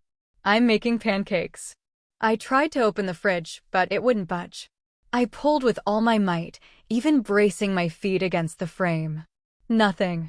Is something wrong, Luna? Theo asked. The fridge is stuck. I think it's broken. Theo walked over and opened it effortlessly with one hand. I stood there, mouth agape. Am I really that weak? I muttered. Don't say that, Samuel comforted me. Theo just likes to show off. I took the ingredients and started making pancakes, trying to ignore the fact that I was in a house full of monsters. Chapter 15. Lou's POV. I placed the plates on the table as soon as I finished with the pancakes. We all ate in silence until I remembered the name Becky, which had been irritating me for some reason. So, tell me more about this Becky, I said, breaking the quiet. Samuel choked on his food, and Theo's eyes went wide. What? So you heard about her? Samuel asked, his voice filled with worry. Yes, and I'd like to know more. I wasn't sure why I was suddenly so interested in Byron's history, but I couldn't let it go. Theo had a smirk on his face. Don't worry about her, Luna. She's not a threat, he said. I didn't like the way he said that, or the way they all kept calling me Luna. You know, you can call me Lou, I said. But why was she mentioned earlier? We forgot to introduce ourselves properly, Samuel said, clearly trying to change the subject. My name is Samuel Matthias. I'm 19, and I'm third in command here. And I am Theodore Lewis, the other added. I'm 22 and the beta of the pack. I'm married to Maria Reynolds, who should be joining us soon. I'm Loretta Queen. 17, and just a normal human girl, I answered. We were interrupted by the sound of the front door and a female voice. Is she awake yet? I can't wait to meet her. A girl ran into the kitchen and pulled me into a hug so tight I could barely breathe. Theo and Samuel pulled her away. Sorry. I get carried away, she laughed. I'm Maria, Theo's mate. It's so good to see you finally awake, Luna. Maria was stunning, with tan skin, long black hair, and a bubbly personality. We hit it off immediately. We all ended up washing the dishes together, which Maria found hilarious, because Theo apparently never helped with chores at their home. Don't mind them, Samuel whispered to me as Theo and Maria bickered playfully. They always make up in the end. Eventually, the conversation turned back to the topic I wouldn't let go of. Maria, what about Becky? Maria didn't hesitate. She's the pack's biggest troublemaker. If you want my opinion, she's a girl who doesn't know the meaning of boundaries. Maria. Theo warned, but I wasn't backing down. As the Luna, I'm ordering you to tell me, I said, pulling a card I didn't even know I had. They all sat down with me in the living room. Becky and Byron weren't dating, Maria explained. They had a casual arrangement. But it wasn't just her. Before he found you, Byron, well, he didn't exactly spend his nights alone. We lost count of how many people he was with over the last few years, Samuel added quietly, taking my hand. I felt sick. I was mated to a man-whore. I had been saving myself for something special, someone loyal, and here I was tied to a guy who had been with everyone. But, Lou, look at the bright side, Maria tried to comfort me. He's experienced. I don't care about experience. I snapped. I felt humiliated. I stood up and headed for the stairs. Where are you going? Samuel asked. I need to rest, I lied, rushing to Byron's bedroom. I was done. I wanted out. I checked the balcony door, but it was locked. Maria came in a few minutes later with ice cream, trying to cheer me up. We talked for hours about things we liked, and I realized I could use this to my advantage. Maria, I really need some fresh air, I said, putting on my best innocent face. Can you open the balcony door for me? Of course, Lou. It's locked, but I'll go grab the key. Just wait here, she said, rushing out. It was 3:50 p.m. Byron would be home in 10 minutes. My plan was finally in motion. Chapter 16. Lou's POV. Maria walked into the room, key in hand. She unlocked the balcony door with 3 quick turns. "Is this better, Lou?" she asked softly. "Yes, thank you. Would you mind leaving me alone for a bit?" "I'm exhausted and just need to rest," I said, trying to keep my voice steady. Maria gave me a genuine smile and headed downstairs. The moment she left, I heard Byron's voice from below. "I'm back. Is she still here?" Maria told him I was resting. My cue to leave was now or never. I stepped onto the balcony and began to climb over the edge. "I brought lunch if you haven't eaten." I froze. Byron was standing in the doorway, watching me. "Don't you move." I jumped, straddling a thick branch. "You can kiss my ass, sucker," I yelled, fully aware of how much trouble I'd be in if he caught me. "I wish," he shot back, closing the distance. "Ugh. You pervert. Why don't you go kiss Becky's ass instead?" The words were out before I could stop them. I saw the veins pop in his neck. He was beyond furious. "Becky? Who told you about her?" he roared. I didn't answer. I slid down the trunk and landed on the roof of a black BMW that hadn't been there before. I scrambled off and bolted for the woods. I saw Samuel, Theo, and Maria nearby. "Samuel, run." "I'm sorry I mentioned Becky," I screamed as I flew past them. "What?" "Oh no," Samuel yelled, seeing Byron hot on my heels. "I'm a terrible runner." In school, I was always the one panting at the back of the pack while the coach screamed. My lack of athleticism was really coming back to haunt me. I saw Samuel ahead of me and yelled an apology. "I'm sorry, Samuel. I got mad, and it just came out." "Don't worry about it, Lou," he shouted back, not slowing down. "I'm a bit busy saving my own skin right now. Catch you later." He vanished into the trees. I panted, my lungs burning. I turned to look back at Byron, and that was my mistake. I didn't see the low-hanging branch right in front of my face. Thwack. The branch slapped my forehead, and I fell flat on my back, stars dancing in my eyes. It felt exactly like the time my brother Rich woke me up with an air horn while I was sleepwalking under the coffee table. I tried to get up, but strong hands grabbed my waist and hoisted me over a shoulder. Based on the view, it was Byron. I reached up and felt my forehead. My hand came back covered in blood. "Byron, I'm bleeding," I whispered, feeling a wave of dizziness. "I don't want to hear it, Loretta. You aren't getting out of a punishment that easily," he grumbled. "No, there's blood on the floor," I managed to say. He stopped and put me down, but my legs wouldn't hold me. He caught me before I hit the ground. He looked at my face, and his expression shifted to pure horror. "Why are there 2 of you, Byron?" I asked, my vision blurring. Even now, I couldn't help a little sarcasm. "Call the doctor now," he barked. "I'm falling," I whispered. Everything went dark. I woke up in a room that looked like a private clinic.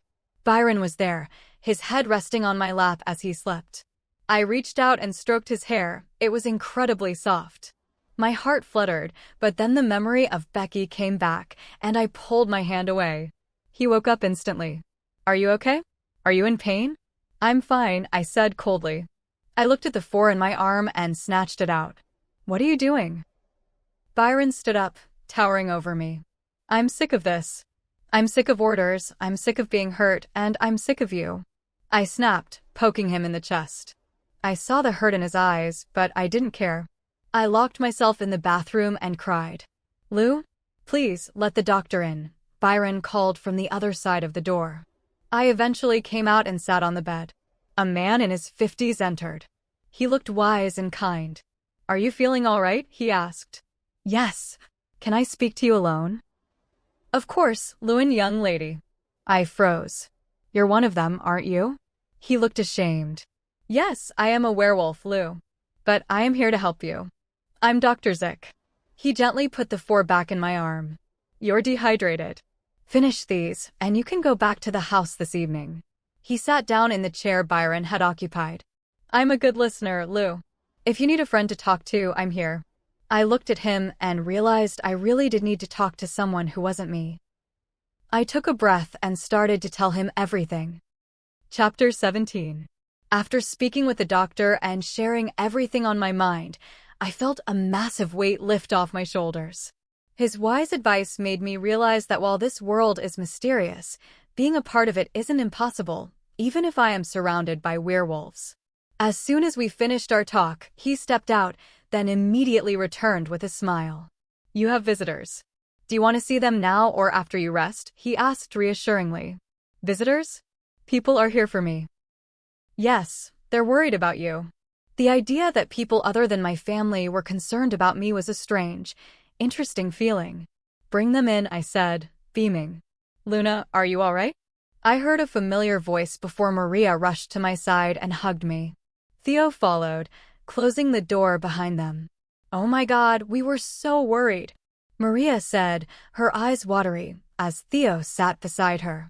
Thank you, I'm better now, I replied. I suddenly remembered what Maria had mentioned the day before. Hey Maria, you mentioned 3 guys yesterday, Louis, Tyler, and John. Who are they and what did they do to me? Maria pinched the bridge of her nose. Those idiots, she muttered, making me laugh. They're the 3 wolves that ran after you in the woods. My eyes went wide. The wolves that attacked me. It wasn't their fault, though. They were just taking orders from the Alpha, she continued. Orders? Byron ordered them to attack me. I screamed. Theo face-palmed while Maria looked concerned. No, he didn't order them to attack you. He'd never do that. He ordered them to bring you to him by scaring you a little bit. Scaring me? One of them almost tore my leg off. I yelled in disbelief. They're very sorry, Theo said, trying to calm me down. They never meant to hurt you. Where are they? I want to talk to them. You'll have to ask the Alpha, Theo answered. I rolled my eyes. What if I don't want to speak to him? Well, he's the only one who knows where their cell is, Theo replied. Cell? Why are they in jail? He punished them because they hurt you, Maria answered. I was stunned. Did he punish them for following his own plan? I remembered Byron telling me I was going to be punished for escaping, and fear gripped me. Was he going to throw me in jail too? Is he going to throw me in a cell? I asked, terrified. Maria gave me a huge smirk while Theo cleared his throat, looking uncomfortable. I don't think he meant it like that, sweetheart. What did he mean then? It's for him to show you, she said, winking. My expression shifted to pure disgust once I realized what she was implying. If he thinks he's doing anything to me, he's dead wrong. Anyway, you should rest, Maria said, heading for the door with Theo. I noticed someone was missing. Where is Samuel? They both started laughing. Poor guy is still hiding. No one has found him yet. He knows how to mask his scent, Maria laughed. Is he going to be okay? Isn't Byron going to be furious? You're the only one who can prevent his punishment, Lou, Maria said, leaning in. Just tell the Alpha that if he hurts Samuel, you'll give him the cold shoulder. They're very sensitive about being ignored by their mates. He's whipped, after all. Whipped, huh? I thought mischievously about the possibilities as they left. I drifted off to sleep, waking 3 hours later, absolutely starving. I realized I was wearing a hospital gown that was open in the back, with no undergarments. I couldn't go out like this. I didn't have a phone, so I opened the door and called for a nurse. Instead of one nurse, it felt like the entire hallway rushed to my side. Every patient, nurse, and visitor, all werewolves, came to check on the Luna. I'm fine, thank you. I just need clothes, I said, feeling overwhelmed. They rushed off and returned with a pile of clothes and even new undergarments. They told me to keep them as a gift. I changed into black ripped jeans and a gray sleeveless v-neck. I felt much more like myself. I wondered where Byron was, but pushed the thought away. Does it matter? Maybe he's with someone else, I thought, a strange pang of hurt hitting my chest despite my best efforts to stay indifferent. I headed to the cafeteria and got a cheeseburger, salad, and a piece of cheesecake. I sat alone, but was soon interrupted by a whisper. PSSSSSD. Lou. I turned to see Samuel hiding behind a wall. I rushed over to him. Samuel. Go hide. I haven't talked to Byron yet. You do that for me? Thanks, Lou, he whispered. Of course. That's what friends are for. Is everything okay between you and him? He asked. Nothing is okay. He's never going to leave me alone, is he? He's your mate. He'll never stop chasing you, Samuel said, shrugging. Well, I'm going to make it difficult for him, I mumbled. Whatever the alpha wants, he gets, Samuel warned with a smirk. What are you telling her now? A voice roared. Byron. I crossed my arms. Stop being dramatic. Where have you been? He's the one who told you about that other girl. Byron screamed, gesturing toward a terrified Samuel. Everyone in the cafeteria went silent and began to leave. Byron's eyes were filled with rage, but they softened when they met mine. He stepped toward me, and I recoiled. I'm not letting you hurt him, I said, my voice trembling but determined. He's the reason you tried to run. Byron roared. No, I've always wanted to get away. He just told me the truth. If you hurt him, I will never speak to you again. I screamed back. Why are you defending him? Byron asked, his voice lower but dangerous. Because he's my friend. I stood protectively in front of Samuel. I'm your mate. Then act like it. I gritted my teeth. You're acting like a child. He's part of your pack, you should protect him. He hurt you by telling you about my past. It's not his fault my mate was reckless, is it? I shouted. The few people left in the room gasped. That's IT. Byron roared. He shoved me aside and began to lash out at Samuel. Stop. Byron, please. I screamed, hitting Byron's back, but he didn't even feel it. Samuel was on the floor, bleeding and bruised. Byron, what have you done? I whispered, kneeling next to Samuel. Byron was shaking. He looked at my tears, then turned and walked away without a word. He ran away from the mess he had created. He was a coward. Samuel. I'm so sorry, I sobbed as the nurses rushed over. It's my fault. I'm so sorry. Chapter 18. Samuel rose, and the nurses led him to a room to tend his injuries. I accompanied him and sat in the chair next to his bed, watching him as tears blurred my vision. It was because of me that he was in this situation. If I had just kept my mouth shut, nothing would have happened to him. But it was as if he read my mind. He took my hands in his and caressed them soothingly. It's not your fault, Lou, don't blame yourself. It's natural for an alpha to react that way regarding his mate, he mumbled. I didn't care if he was an alpha. He didn't have the right to do that. What can I do so you'll forgive me? I whispered. Nothing. You did nothing wrong. I'm not upset with you, he said with a genuine smile. I told him he should rest and head back to my room. When I entered, I found Byron sitting in the chair beside my bed. He was holding my pillow, his face buried in it as he inhaled my scent. It was almost adorable, but I couldn't let myself be swayed. He looked up with worried, sad eyes. I turned to leave, but he moved faster than I could, slamming the door shut and blocking it with his arm. I'm sorry, Loretta. You weren't supposed to find out about my past like that, he whispered. I flinched as his breath brushed my skin. I was trying to forget about Becky, but he was bringing it all back. I'm not a man whore, well, technically I was. Please sit. I'm going to tell you the truth. I remained standing, but he eventually grew tired of my stubbornness. He lifted me bridal style and placed me gently on the bed, sitting in front of me and holding my hands. After I became alpha at 18, I gave up on finding a mate. I didn't think a monster like me deserved someone like you. I spent years messing around with meaningless distractions to clear my mind. It wasn't the right choice, and for that, I am truly sorry, he said, searching my eyes for forgiveness. Becky was the only one I saw more than once, but it was never a relationship. I ended everything 6 months ago, Loretta. Please believe me. I stayed silent, my sadness turning into anger. I didn't care if he hadn't been in a relationship before.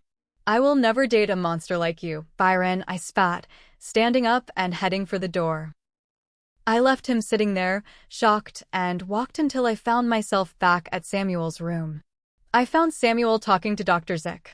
When the doctor left, I sat on the edge of the bed. Hey Samuel, can I tell you something? I asked. I felt so comfortable around him. Sure, Lou. I just had another argument with. The door swung open with a loud bang. A furious Byron stood there. You don't talk to me like that. There should be mutual respect between us, he barked. I looked at him with disgust. He was the one who had been a jerk for so long. Then I had an idea. Apologize to Samuel, I said firmly. What? They both asked at once. You heard me. Apologize to Samuel, or I won't speak to you again. You can't do that, Byron argued. Watch me, I said, crossing my arms. Samuel tried to intervene, saying it wasn't necessary, but I wouldn't hear it. Eventually, Byron sighed in frustration. Fine. I'm sorry, Samuel. Happy now? Very. I grinned. Samuel, being Samuel, decided to lighten the mood by giving Byron a tight hug. Byron grumbled and pushed him away, but the tension had broken. The doctor said you can leave now, Byron told me softly. The trip back to the house was quiet. We passed through the Pack village, and I was surprised by how many people smiled and waved at me. It felt nice to be welcomed. Back at the house, I took the bag of clothes the Pack members had given me. I finally had things that were actually mine. I changed into a shirt and shorts Byron lent me for the night and joined him in his room. Can I sleep in the other room? I asked. No, he said, patting the spot next to him. I climbed into bed, leaving a gap between us, but he quickly closed it, pulling me into a warm embrace. As I lay there, I couldn't help but wonder, did I really want to go back to my old life? Or was this new, strange reality where I actually belonged? Chapter 19. Byron's POV. I woke up to the scent of blood, but not just any blood. When realization struck, I jolted up. She was still sleeping peacefully, her head resting on my chest. Her hand was draped over my stomach, her touch sending soft tingles through my body that made me crave more. Her leg was hooked over mine, and she looked completely at ease. She was so small, so fragile, an absolute angel. Her breath fanned across my skin, and I felt an immediate surge of attraction. I forced myself to focus. I examined her face. She didn't look like she was in pain, but when I slowly pulled the sheets down, I found a stain of blood beneath her. Panic flared in my chest until another wave of realization hit. She was on her period. What was I supposed to do? I decided the best thing would be to prepare a warm bath for her so she could clean up and relax. I slipped out of her grasp as gently as possible and went into the bathroom. It was 11 in the morning. I couldn't believe I'd slept that long. But for the first time, she hadn't spent the night trying to get away from me. I approached the bed again. She was curled up in the center, looking small and fluffy, her arms wrapped around my pillow. My clothes were far too big on her, making her look incredibly adorable. I sat on the edge of the mattress and ran my hand over her back. She murmured. Even that small sound had an effect on me. Wake up, angel. I've prepared a bath for you, I whispered into her ear. She flinched as my breath touched her skin. No, go away, she mumbled, furrowing her brows. She shifted her legs, but then froze. I could feel the moment she realized something was wrong. She jolted up, looking down at the mattress, and all the color drained from her face. She quickly grabbed the pillow to cover the stains. Don't look, she yelled, her voice thick with worry and embarrassment. Don't worry, I've got this. I made you a bath so you can get cleaned up, I said calmly. No. I'm so sorry, she whispered, her cheeks turning a deep red. She wouldn't look at me. Hey, don't worry about it, okay? Go take your bath, and I'll take care of the sheets. I won't take no for an answer, sweetheart. I gently tilted her chin up so she had to meet my eyes. She looked at me with a mix of awe and embarrassment before nodding and heading for the bathroom. As she walked away, I couldn't help but admire her figure. She truly had the body of a goddess. Once the door closed, I stripped the bed and started the laundry. Since I had no idea how to cook, I threw on some clothes and drove to a nearby cafe to pick up some breakfast. I hurried back, terrified she might try to escape while I was gone, but her vanilla scent was still strong in the house when I returned. I set the food on the table and went to check on her. Lose POV. I was mortified. I had completely forgotten about my period, and now Byron was the one cleaning up after me. I washed up quickly, using his shampoo and soap, but then another realization hit me. Byron didn't have any pads. Why would he? I peeked my head out of the bathroom door just as he walked into the room. Byron, do you have any pads? I asked, staring at the floor. No, he answered nervously. I'll call Maria and ask her to bring some over. He left to give me some privacy. I managed to improvise with some tissues, a trick I'd learned in high school, and waited for Maria to arrive. A few minutes later, Byron came back with a bag of food. The smell was incredible. He set it down by the window and signaled for me to eat. "This is delicious," I said, digging into the omelette. "Thank you." "You're welcome," he said with a genuine smile. Soon, the doorbell rang and Maria burst into the room with 2 boxes of pads. "Rescue is here, girl. I've got your back." I quickly tucked them away in the bathroom. Once I felt human again, I picked out a fresh t-shirt and some ripped jeans. I put my hair in a braid and headed downstairs, where Maria, Theo, and Byron were waiting. "Byron, can I meet the 3 guys from the pack who, followed me?" I asked. He looked confused for a second. "What?" "John, Tyler, and Lewis," Maria clarified. I told her about them. Byron shot her a glare, but Maria just smirked. "Maybe later," Byron grumbled. "Oh, come on, Alpha. You don't want to upset your mate," Maria teased. I decided to play along. I knew I was his weakness. I approached him, looking up with my best puppy dog eyes, making my lower lip quiver just a bit. He tried to look away, but I wouldn't let him. I wrapped my arms around his neck and traced his jawline. "Please, Byron," I whispered. "Fine," he sighed, his voice thick with frustration as he pulled me closer. "This isn't over, Angel." I pushed away, feeling a bit flustered. I couldn't believe I'd actually managed to pull that off. "You've got him wrapped around your finger," Maria whispered as we headed to the car. "Samuel told me about the apology yesterday. Byron never apologizes. He is definitely whipped." I couldn't help but smile. She was right. Chapter 20. Lou's POV. I sat in the back seat with Maria while Theo took the passenger side and Byron drove.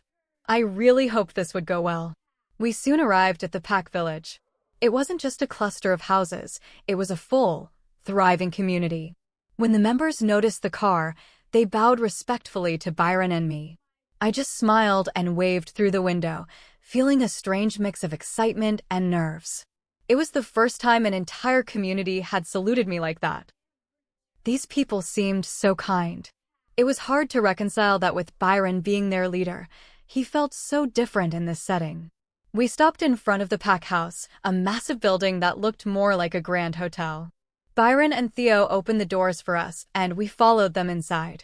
Immediately, Byron began barking orders at a man who was already bowed before him. "Get me John, Tyler, and Lewis. Now." As we waited, I looked around the entrance. A long hallway stretched ahead, lined with portraits of muscular men. "Those are the previous Alphas and Lunas," Maria whispered. "Byron doesn't have a portrait yet because they were waiting for him to find you. Most of us had given up on him finding a mate at his age, but the moon goddess clearly had a plan. But he's still so young. Why would anyone give up?" I asked. "Werewolves usually find their mate at 18. If a male hasn't found his by 22, he starts to think it's impossible," she explained. "That's nonsense," I blurted out, making her laugh. "Don't worry, Lou, whenever you're ready, you and Byron will have your portrait right there," she said, pointing to an empty spot on the wall. "Alpha Byron, you wanted to see us?" a deep voice interrupted. 3 handsome men were suddenly bowing before us. Honestly, are there no unattractive werewolves? I felt like the odd one out in a room full of models. Byron led us into a large, leather-clad office. "This is your future, Luna," he told the 3 men, wrapping a possessive arm around my waist. I tried to pull away, but he growled softly and pulled me closer, resting his chin on my head. I'm so much shorter than him that my head barely reaches his chest. I eventually managed to slip from his grip and walked toward the 3 men. They were all smiling at me. "We're so glad to finally have a Luna. You're so tiny," Byron growled at the comment, making the guy flinch. I looked at the 3 of them, trying to figure out who was who. "So, which one of you is the one who snatched the branch I was sitting on that night?" I asked. One of them stepped forward, scratching the back of his neck. "That would be me." "Lewis," he said, staring at the floor. I didn't think twice. I lifted my hand and slapped his cheek. Everyone froze in shock. I could hear Byron and Theo snickering behind me. That's for hurting me, I told Lewis. I'm ready to take my punishment, he began, but I interrupted him, not with another slap, but with a hug. I've always been a hugger, and he looked like he needed one. Byron's growl returned, louder this time. I gave him a stern look that clearly said, "Don't you dare." "And that's because you were just following orders from this jerk," I said, squeezing Lewis. He was incredibly warm, though not quite like Byron. "Don't touch her," Byron threatened Lewis. "It's difficult, Alpha. She's like a soft little bunny." Lewis whined. Byron lunged for him, but Theo held him back. I let go of Lewis to calm Byron down, placing my hands on his chest. "You're dismissed." "Thank you," I told the three guys. They didn't waste a second leaving. "What on earth, Loretta?" Byron roared once they were gone. It stung to hear him use my full name instead of a nickname.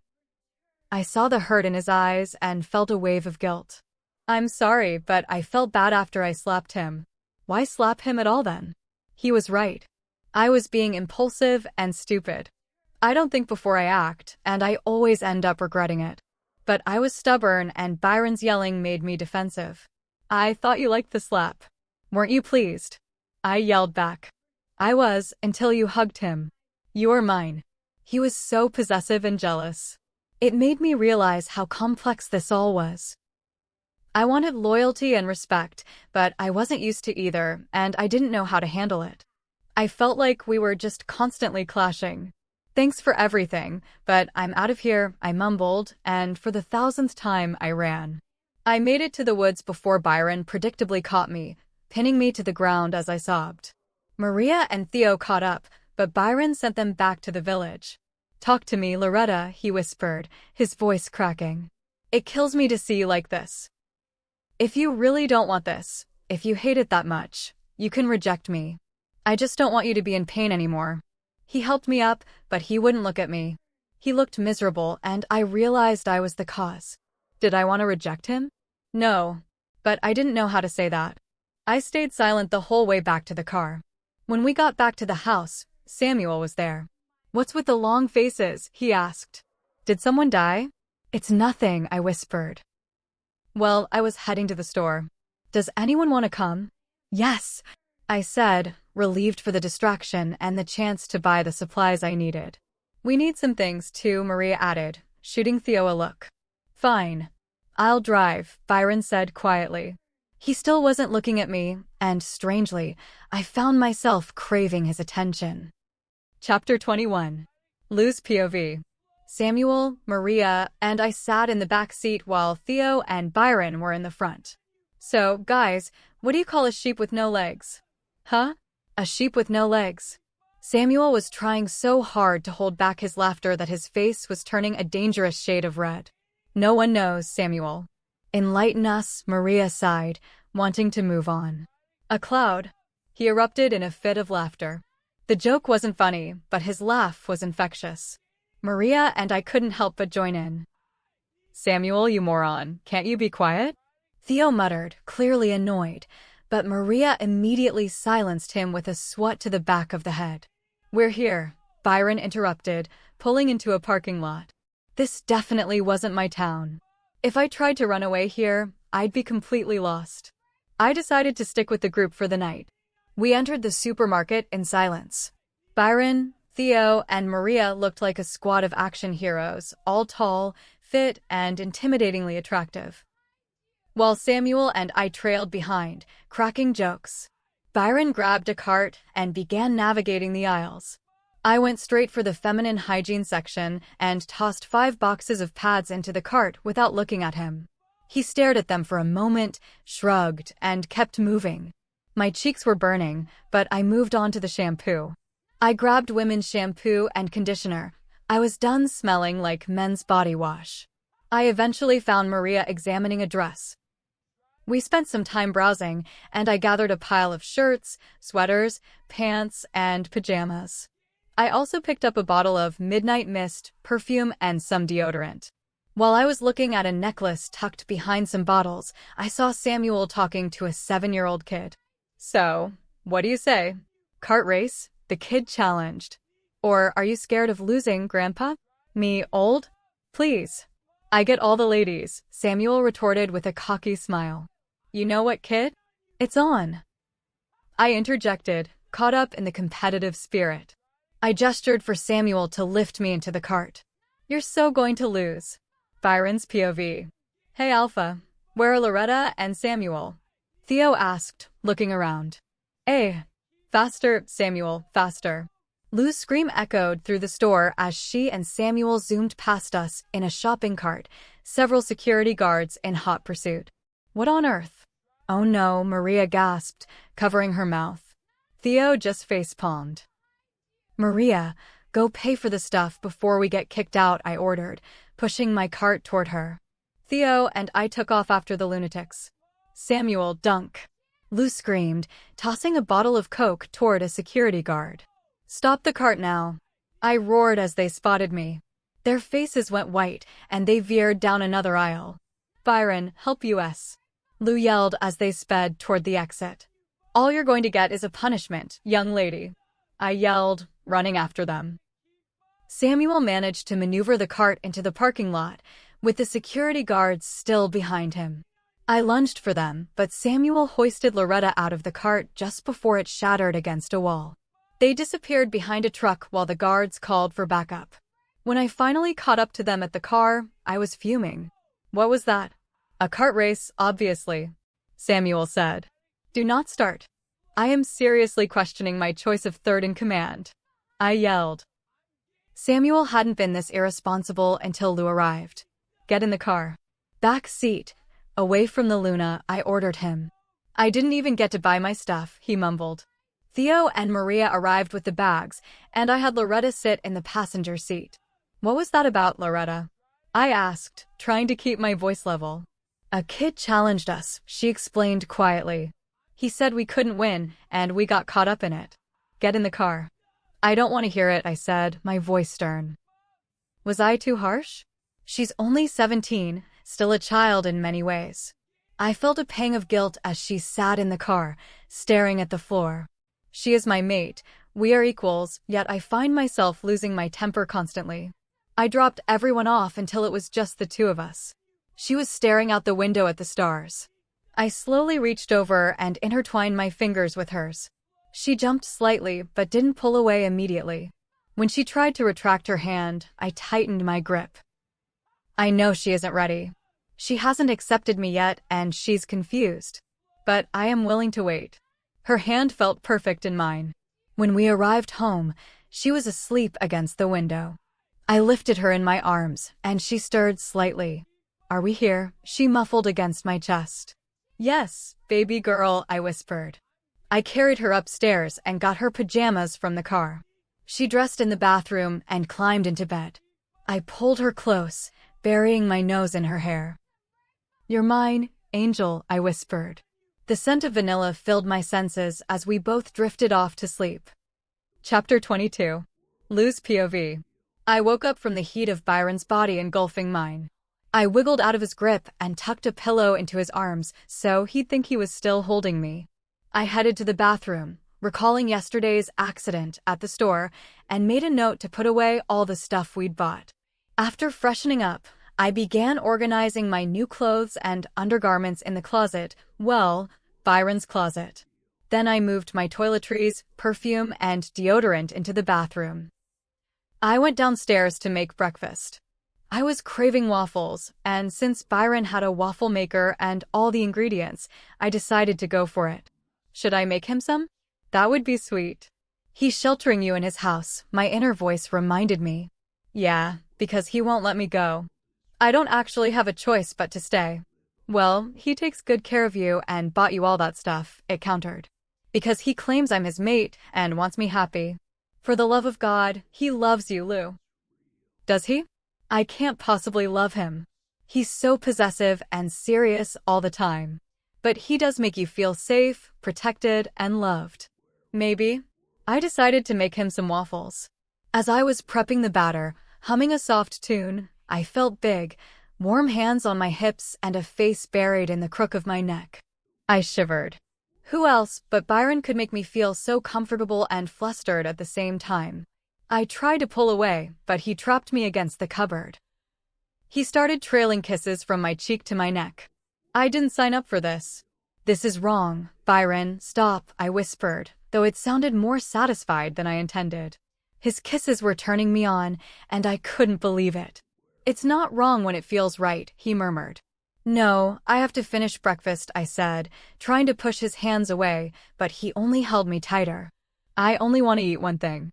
Waffles, right? Because that's all I'm making. He said in an incredibly attractive, husky voice. No, I stuttered, tilting my head to block his access to my neck. He just moved to the other side. His soft kisses sent me to another world. I had to snap out of it and show him who was boss. No, stop.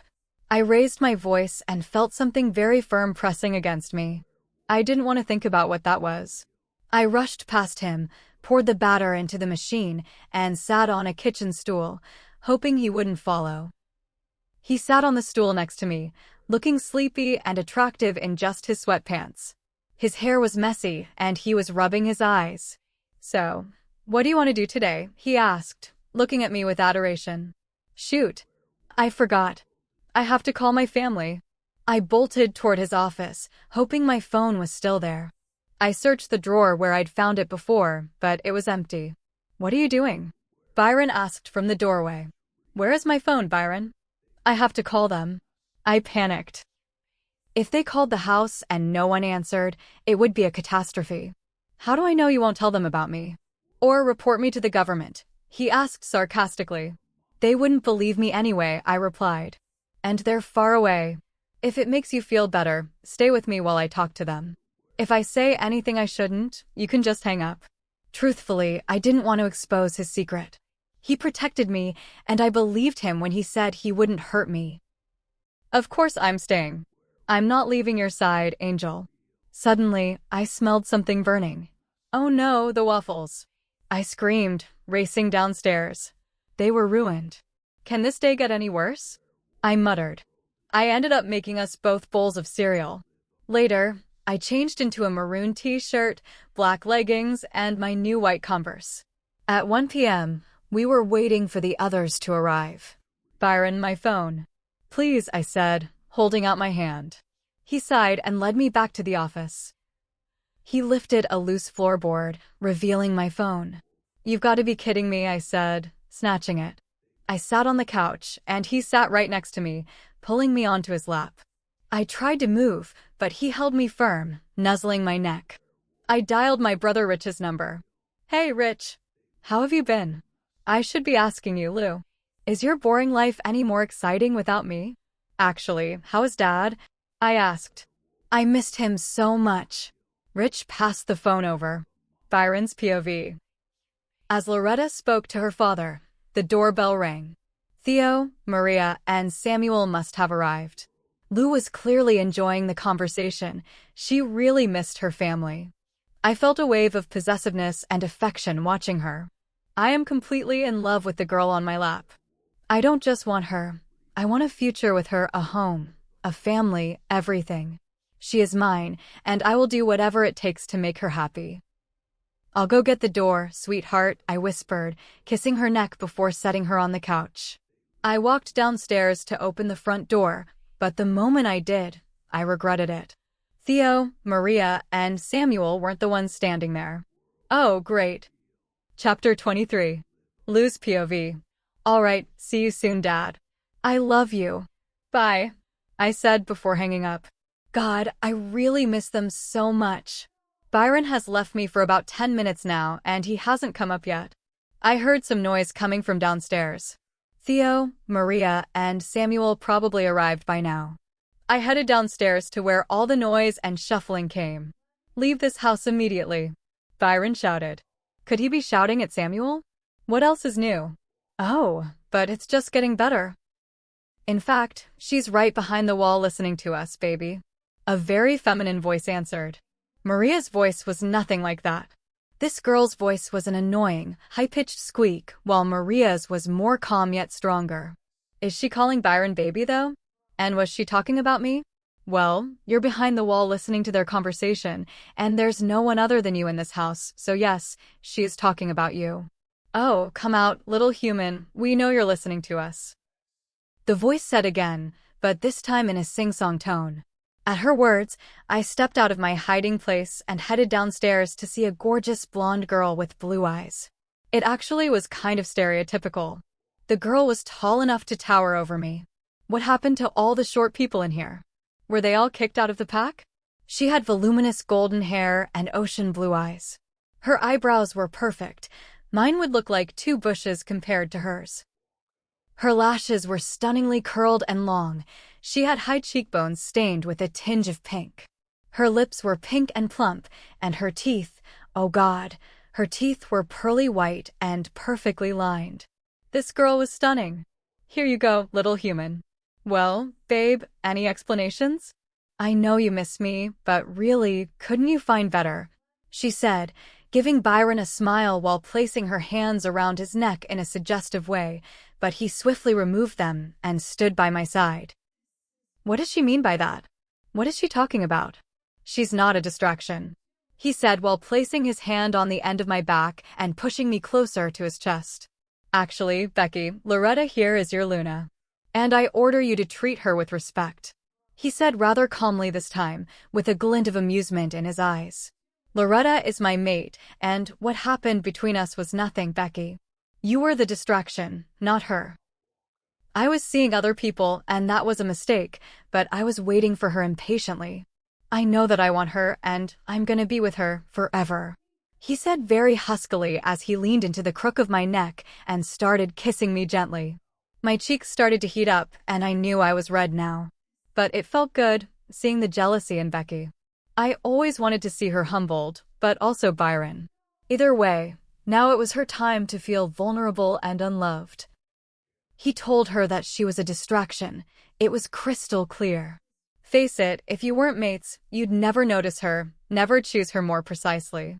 But you chose me on your own will. She hissed at us as she clenched her hands into fists. She was right. Byron was about to say something, but she interrupted him quickly. Besides, she'll never satisfy you as I do. Look at her, she's a child. How old is she? 14? She doesn't have curves, she's so short, and she is so small. I mean, really. Look at her, she is tiny. Just like her. She laughed at me as she crossed her arms. Oh no, sis, you didn't. I thought to myself in a sassy way. Byron growled a threatening growl at what she said and held me tighter than before. Becky, that's enough. If you don't leave this house immediately, you'll leave the pack and become an outcast. He screamed at her as his eyes became suddenly dark. Really now? And where's the fun in that? She smiled her fake smile again, looking directly at me. Haven't you heard the alpha? You either leave the house or you leave the pack, Becky. And here comes the girl I love so much, Maria.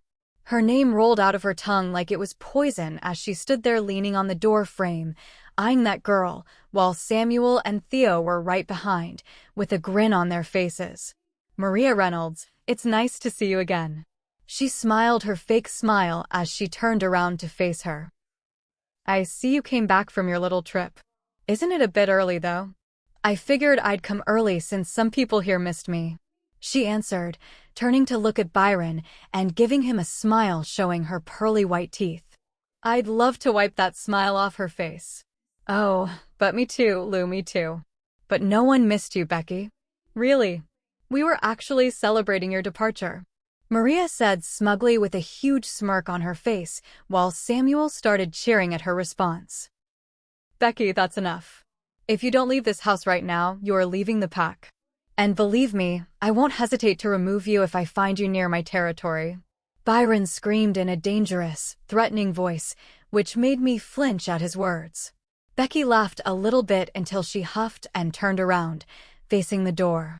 Maria has moved to make space for her and lifted her hand towards the open door to tell her to just get out. Don't let the door hit you on the way out, Maria said, earning a glare from Becky. This is not over yet, little human. She growled before rushing towards the door and slamming it behind her.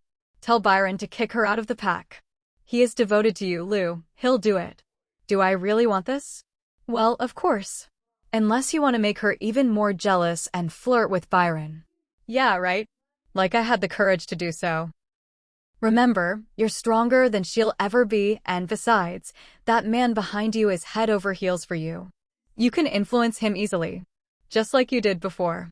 But you know, Becky was right. I would never satisfy a guy like Byron. She was more his type, not me. Then who's meant for you, Lou? Why are you underestimating yourself? Even if you are small doesn't mean you're not pretty. You are beautiful, you have an adorable face, and, well, sometimes, gorgeous hair. Yeah, sometimes. But I'm not Becky, I'll never be enough for him. I stood awkwardly, still staring at the door in front of me as Byron tightened his grip on me. Are you okay, Lou? Maria asked sweetly and approached me slightly. She placed her hands on my arms and rubbed them up and down in a soothing way. Hey, don't listen to her, she's just jealous of Lou. You know that. She didn't have a reason to be jealous, though. If anything, I should be the one feeling jealous. Yeah, sweetheart, don't mind her. She is being difficult, Byron whispered in my ear, but it failed to comfort me. It actually made me angry. Really? You didn't seem bothered by all of this baby calling. You're calling her difficult now, but when you were with her, I bet you liked it. I lashed out at him like I was losing it. This wasn't the strength I was talking about. Are you being serious? I might be. What? Calm down, Loretta. You don't even know what you're talking about, Angel. He said calmly, trying to steady me. But they called me stubborn for a reason. Don't angel me, Byron. What would you do if I were with different guys each day, huh? I screamed as I lifted my arms in the air in a movement of annoyance. Don't you dare, because I'll deal with every guy that even looks at you. And believe me, it's not the first time I have had to protect what is mine. He growled in a daring but dangerous tone. I wouldn't mess with him anymore if I were you, Lou. Yeah, whatever, I said before, striding off to our room and locking it. I sat on my side of the bed and waited impatiently. For what? I don't know either. Heavy footsteps followed me, and loud bangs came crashing on the wooden door. Loretta, open this door right now, Byron warned as he continued to knock hard on it. I'm being frustrated in front of the guys every single day. Give me a break. Loretta, this is my last warning. If you don't open the door right now, I'm going to break it. His voice rose slightly, but I wasn't scared. I now knew he wouldn't dare hurt me. I was too important to him. Suddenly, the door flung open, and I was met with a very angry Byron. More like a furious beast. What do you want now? I said, gritting my teeth as he got closer and closer by every second. I want nothing else but you, Angel. He said huskily, his mouth inches away from mine. I stood up and started backing away, creating some space between us. But it was to no avail as he approached me more and more. Can't you see that I don't want you? You're a monster, a beast, a freaking werewolf for the love of God. I screamed, backing away until I touched the wall and froze, realizing there was no way to escape anymore. He still had that angry look on his face, but he smiled as he noticed that I couldn't get away from him, not this time. I was trapped. Taking this as an advantage, he slammed his hands on each side of the wall, making it harder for me to move, and whispered, "That's why you're shutting me out then. Why can't you understand that you're the only girl I want? And you're obviously resisting your feelings for me. I know you want this," he said before pressing his lips to mine, taking my breath away and my first kiss, too. I wanted to push him away, but I was caught in his embrace. I tried to move around, but I stopped when I suddenly felt the intensity of his presence. His kiss was captivating and tempting. I suddenly found myself kissing him back and closing my eyes. I wrapped my arms around his neck and pushed myself incredibly closer to him. There wasn't a gap between us anymore, and I was giving into this kiss as much as he was, craving his touch. Lou, get a hold of yourself, girl. You lost control, you let him win. I lost control, all right, but I also won. Really? And how so? I enjoyed the moment. I can't. I'm out. I'm quitting. Being your conscience is an impossible job. Well, suit yourself, my friend, but I know you'll be back. Maybe not for me, but for him. What the hell was I thinking? I suddenly realized that I was still kissing him as he grabbed me and wanted to pull me up. Boy, that ain't happening, I thought to myself as I slapped his cheek and broke the kiss. He put me down and ran his hand on his now red cheek. His cheek displayed a mark of red forming a hand and 5 fingers. I stood there looking at my work until I was rudely interrupted. "What was that, Loretta?" He roared at me. I should be the one screaming at him. He took my first kiss. "You stole my first kiss. How could you?" I screamed back at him, clenching my hands into fists, causing my knuckles to turn white at the action. "That won't be the only thing I'll claim then next time." He yelled at me, making me flinch. "Claim what?" "He's got everything. He has my phone, my house, my freedom, too. Your future, dummy." "Hey, I thought you were quitting. Why did you come back?" "Turns out it's spiritually impossible to quit being your conscience. And besides, you make me laugh with this stupidity of yours." "Oh gee. Thanks. Wait, my future? Oh hell no. Oh hell no. Do you know why, Byron?" "Because we're over," I said proudly. "Oh no. I won't let you do that." "Why so?" "You'll be free and will choose whoever you want to be with of your own will. You won't be chained to me anymore." I raised my voice slightly, seeing how exasperated I am. His features softened as he looked at me straight in the eye. What he said next shocked me the most. "What if I want to be with you forever?" he said before cradling my face in his hands and tilting my head to the side, giving him more access to my neck. He leaned into the crook of my neck, and I thought he was just going to stay there, but I was so wrong. He leaned in and marked me. Chapter 24. Lose POV. I screamed and thrashed around to escape from his grasp, but it was to no avail. "I can't believe what he just did. He bit me. Just like a monster." I screamed in pain, but then moaned unintentionally because of the wave of pleasure that struck me. What the hell was happening to me? 1 minute I'm screaming in pain, the next second I'm overwhelmed with pleasure. The real question is, do I want more? Nonsense. This is nonsense. I moaned again, but interrupted it by slamming my hand on my mouth. I can feel that Byron was getting excited. He kissed the area where he bit me and started trailing open-mouthed kisses between my neck and shoulder. I had to stop this. I can't lose control, not again. I pushed him away from me as hard as I could, only to figure out he was just inches away from my body. "Damn, you're so strong, Lou." My conscience was making fun of me and my strength. "Just doing my job, kiddo." Not the best moment, let me tell you that. "What the fuck? You bit me." I screamed at his face, his hands clenching into fists and his jaw tightening. Once I start cursing, I go big.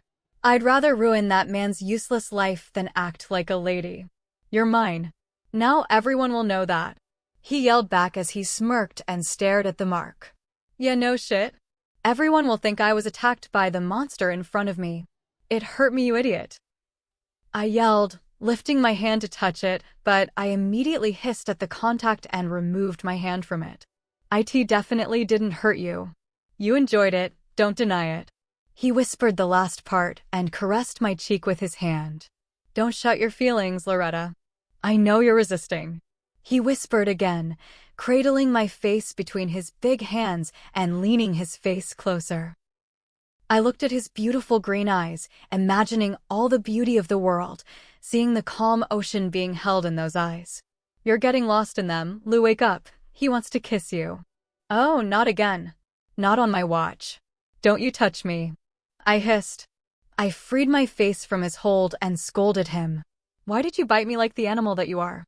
I spat mercilessly. "I want answers." He growled at my choice of words and shot me a glare before making absolutely no sense. "I marked you." He confessed as he crossed his arms over his chest, causing his muscles to flex. It was very hard not to stare at them. More like drool on them. "Yeah, right. What if I don't want to be yours? What if I don't want to be marked?" "You have no choice," he said sternly, furrowing his eyebrows together. Could he be more stubborn? What is his problem? He infuriates me so much. No. I do have a choice. This is my life we're talking about," I said, placing my hands on my hips in a very sassy way. "The sass is back, huh? Well, it never left." He growled at my action and whispered in a very low and husky yet dangerous tone, his eyes darkening as he stared at me. Was he checking me out? Wow, I never thought someone would check me out and find something interesting about me. You shouldn't have done that. He warned. I rolled my eyes, about to answer, but he lifted me up and placed me on the bed, hovering over me. He started nipping at my neck skin and kissing it. His fingers were rubbing very soothing circles on my waist, and I almost let out a moan, almost. I pushed him away again. God, this guy needs to be pushed away from me like 101 times a day. He can't keep his hands to himself now, can he? He groaned and looked at me, but I looked away, very ashamed of the position we were in. He was currently straddling me, and I felt the physical tension between us. I tried not to cringe, so I blushed instead. Oh, come on, we all know he is irresistible. I'm kind of wondering how you're still so innocent when you're around him. That was just disgusting. I can't. I'm shutting you down for a moment so you could calm yourself down, Lou. You are forcing yourself on me, I said in a very low voice. It was merely a whisper, but he heard it and stared at me with sad eyes. My eyes, on the other hand, were beginning to water, and I tried blinking the tears away, but 2 of them escaped. I would never, he said in a very sad tone and wiped my tears with his warm fingers. I wonder what those fingers could do other than wipe your pathetic tears. You dirty little. I'm not as dirty as you, girl. Your mind wasn't supposed to know what I meant. But I forgot you read those romance novels on your own will, so you're not as innocent as you think you are. Oh my God. She's driving me crazy. I started crying while he lifted me up from under him and cradled my small figure into his huge one. He tightened his embrace and started whispering soft words into my ear. Stupid hormones. When I am like this, I only cry and wallow or get angry and shout all the time. Speaking of angry, when is the next anger wave going to hit me? As soon as I thought about it, I remembered Becky, and a thought of her and Byron together passed through my mind. Oh hell no. Leave me alone. Why don't you go to Becky since she came back from her trip just to see you? I screamed in his face, seeing his soft, handsome features turn into an expression of shock. What? He whispered, confused. You heard me. Why don't you go to Becky, since she's the one who can satisfy you? I said in a more angry tone, yet I was still mocking what she said earlier. I suddenly remembered her words, how I don't have the right body, how I'm never going to satisfy Byron. He's not happy with me. He will never be. What's wrong with you? I'll never go to her. I told you we stopped a long time ago. He replied furiously. Admit it, she makes you happy, Byron. I can never make you happy. I'm not even happy, I said, feeling the tears back.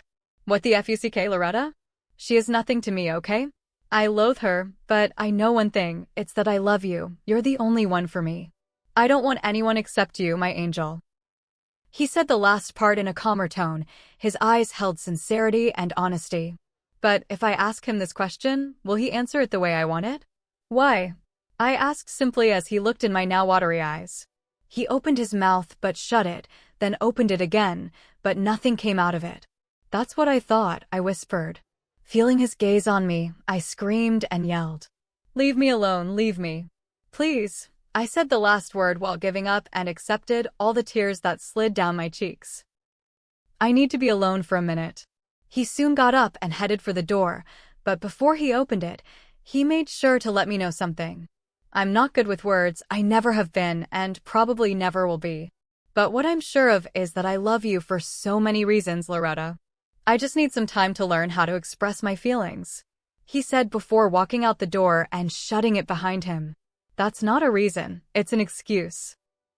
I spat harshly, but he was already out of the room, so he didn't hear me. Byron's POV. That's not a reason, it's an excuse, she said after I shut the door behind me. I heard it, and it broke my heart. Her having to doubt me was the worst thing ever. I have to change this, even if I need to get help from others. I never needed help, I always got everything my way. But Loretta, she's something else. Her stubbornness attracts me even more. She affects me without even doing anything. God, I can't believe I confessed to her that way. Shouldn't it be in a more romantic way? Look at you, all messed up because of her. I like our mate very, very much. Oh, believe me, I love her more than anything, but she's not making it easy for me. Well, they say, If she's easy, she's not amazing. But if she's amazing, she's not easy. You're right. She was a hard challenge. Maria, I need your help, I said as I came back downstairs and saw the three of them sitting in the living room. None of them dared to say a word after what happened today. They heard Lou and me fighting, but I didn't care. All I cared about was winning Loretta's heart. Yes, Alpha. Maria jumped from the couch and came towards me. I need advice, I said, embarrassed as she rubbed her hands together, and a smile appeared on her face. Ooh, okay. Where do you want to start from? She chanted in a very excited tone. The beginning, I said honestly as we headed out the door to go sit somewhere else. Theo was, of course, with us because he couldn't leave his mate. It's not that he doesn't trust me, he does really. It's just they're addicted to each other and can't be away from each other that long. I still wonder how I can go to work without Lou being with me all the time. I miss her a lot. But her being a human makes it easier for us since she can't feel the strength of the bond as I do. So we actually can be separated for like a day or two, but eventually I'll end up running back to her. God, what is she doing to me? I can't spend a minute without thinking about her. Some people are addicted to alcohol or chocolate. Well, I'm addicted to her. My sweet little angel. I guess that's what it means to have a mate and be in love. Lou's POV. I was currently on the bed, replaying everything that happened since this morning, again and again in my head. When was I a bad girl, dear God? Why did you give me this life? Yes, I am this desperate to start questioning my life.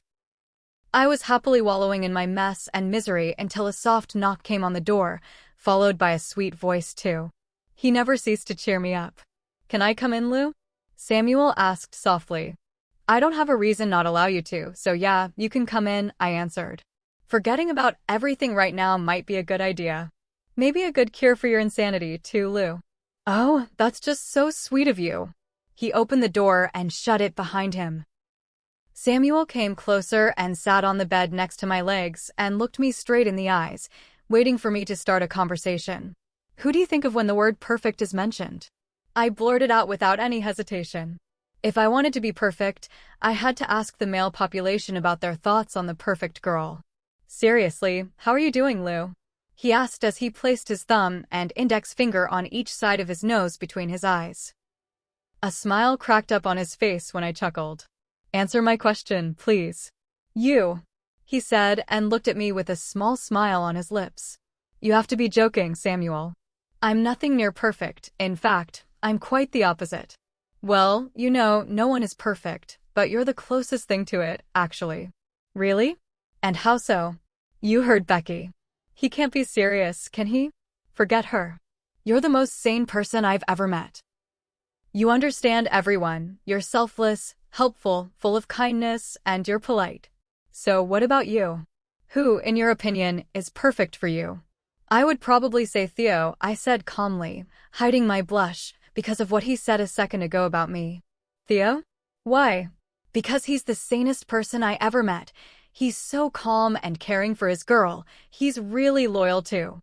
You know, being calm doesn't always mean that he's normal or sane. He might be plotting something, and no one will figure it out. He chuckled.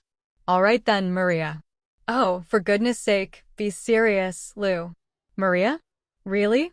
He said as he started laughing and fell on his back, shaking uncontrollably, still not stopping his laughter. What's so funny? I asked, kind of hurt that he's not accepting my taste. Oh, it's nothing, just you thinking that Maria is perfect. Come on, Lou. Are you sick or something? Maria is nothing close to perfect. She's the most intense girl I have ever met. Well, I agree, Dash. Then stop. Clear your mind of all things. Think of a person who doesn't seem to have flaws to you and just say the name. He interrupted. I closed my eyes and did a mental sort. I sorted every person I know and then, the one person that didn't seem to have flaws to me, the person that was only silly sometimes, but in a positive way, was the person I thought of as perfect. You. Chapter 25. Lou's POV. Me? Are you sure you're okay, Loretta? He said sarcastically as he placed his hand on my forehead to see if I had a fever. I'm okay, Samuel. I just find you perfect. I mean, you're always so cheerful, positive, and full of jokes that never cease to make me laugh. You're really kind, sweet, and selfless. So tell me, why wouldn't I find you perfect? I answered him after smacking his hand away from my face. You don't know me, he mumbled to himself, but I heard it. It really confused me, though. What do you mean? I asked curiously, wanting a logical answer for his sudden change of mood. He wasn't smiling anymore. He was staring at the floor, his eyebrows furrowed. He seemed like he was thinking or maybe remembering something. What's wrong? I asked again, worried as his eyes began to water. Did I say something wrong? He suddenly looked at me and shook his thoughts away. He smiled again and continued our conversation as if nothing happened. Well, you find me perfect, and I find you perfect. We think we're perfect because we are our normal selves, and we're not pretending to be someone else. So we should stay perfect, he said. How did he know what I was thinking? How did he find out that I wanted to change? We should stay who we are, we said at the same time and looked into each other's eyes as we both smiled a small but genuine smile. Exactly. You should stay yourself. You shouldn't even be thinking about changing, Lou. You're too precious for that. You're unique. Being unique is good. I mean, look at me. He continued before I laughed at his remark. Look at me, Lou. I'm silly, but it didn't stop you from thinking I'm perfect. And I think you're perfect just the way you are. I'm pretty sure Byron thinks so, too. He doesn't have a choice anyway. Samuel continued his speech, and he was right. Byron doesn't have a choice anyway. No matter what I do or if I change, he'll still think I'm perfect just the way I am. A part of me was happy that Byron would always think that, but another part was sad that it wasn't his choice. He still didn't choose to love me on his own will, and I'll never forget that. Do you understand what I'm saying, Lou? Because I think I'm not making any sense. Samuel chuckled as he rubbed his forehead in embarrassment. Yes, I understand, Samuel. Thank you for the talk. It did cheer me up, I lied. It did not. Knowing that Byron would never choose me without the bond was hurting me. But why? I didn't notice that Maria and Theo were gone with Byron when we headed downstairs, but maybe it was for the best. I needed some alone time. Samuel was with me, but I didn't mind. He was good company. I was about to go to the kitchen and prepare some lunch when a knock on the door stopped me. It must be them. I opened the door slowly to be met with the last person I wanted to see right now, Byron. I brought food, he whispered. I broke eye contact and looked at the bag he was holding. I stepped away from the door to let him in, followed by Maria and Theo. How are you doing? Maria whispered before giving me a comforting smile. I'm fine. I'm not fine. Do you know that phase where you think nothing is right and nothing you do will fix it? Well, that's what I'm feeling right now. I tried so hard to make people like me, and I don't pretend to be someone else, but they never do. They eventually get bored and walk away. I try so hard, but I'm never the one. Except for Samuel. I can't even understand how he tolerates you. Well, yeah, I found Samuel, and he likes me of his own will. I didn't even try to be friendly. He just likes me because of who I am. Or he's just very friendly. What about Theo?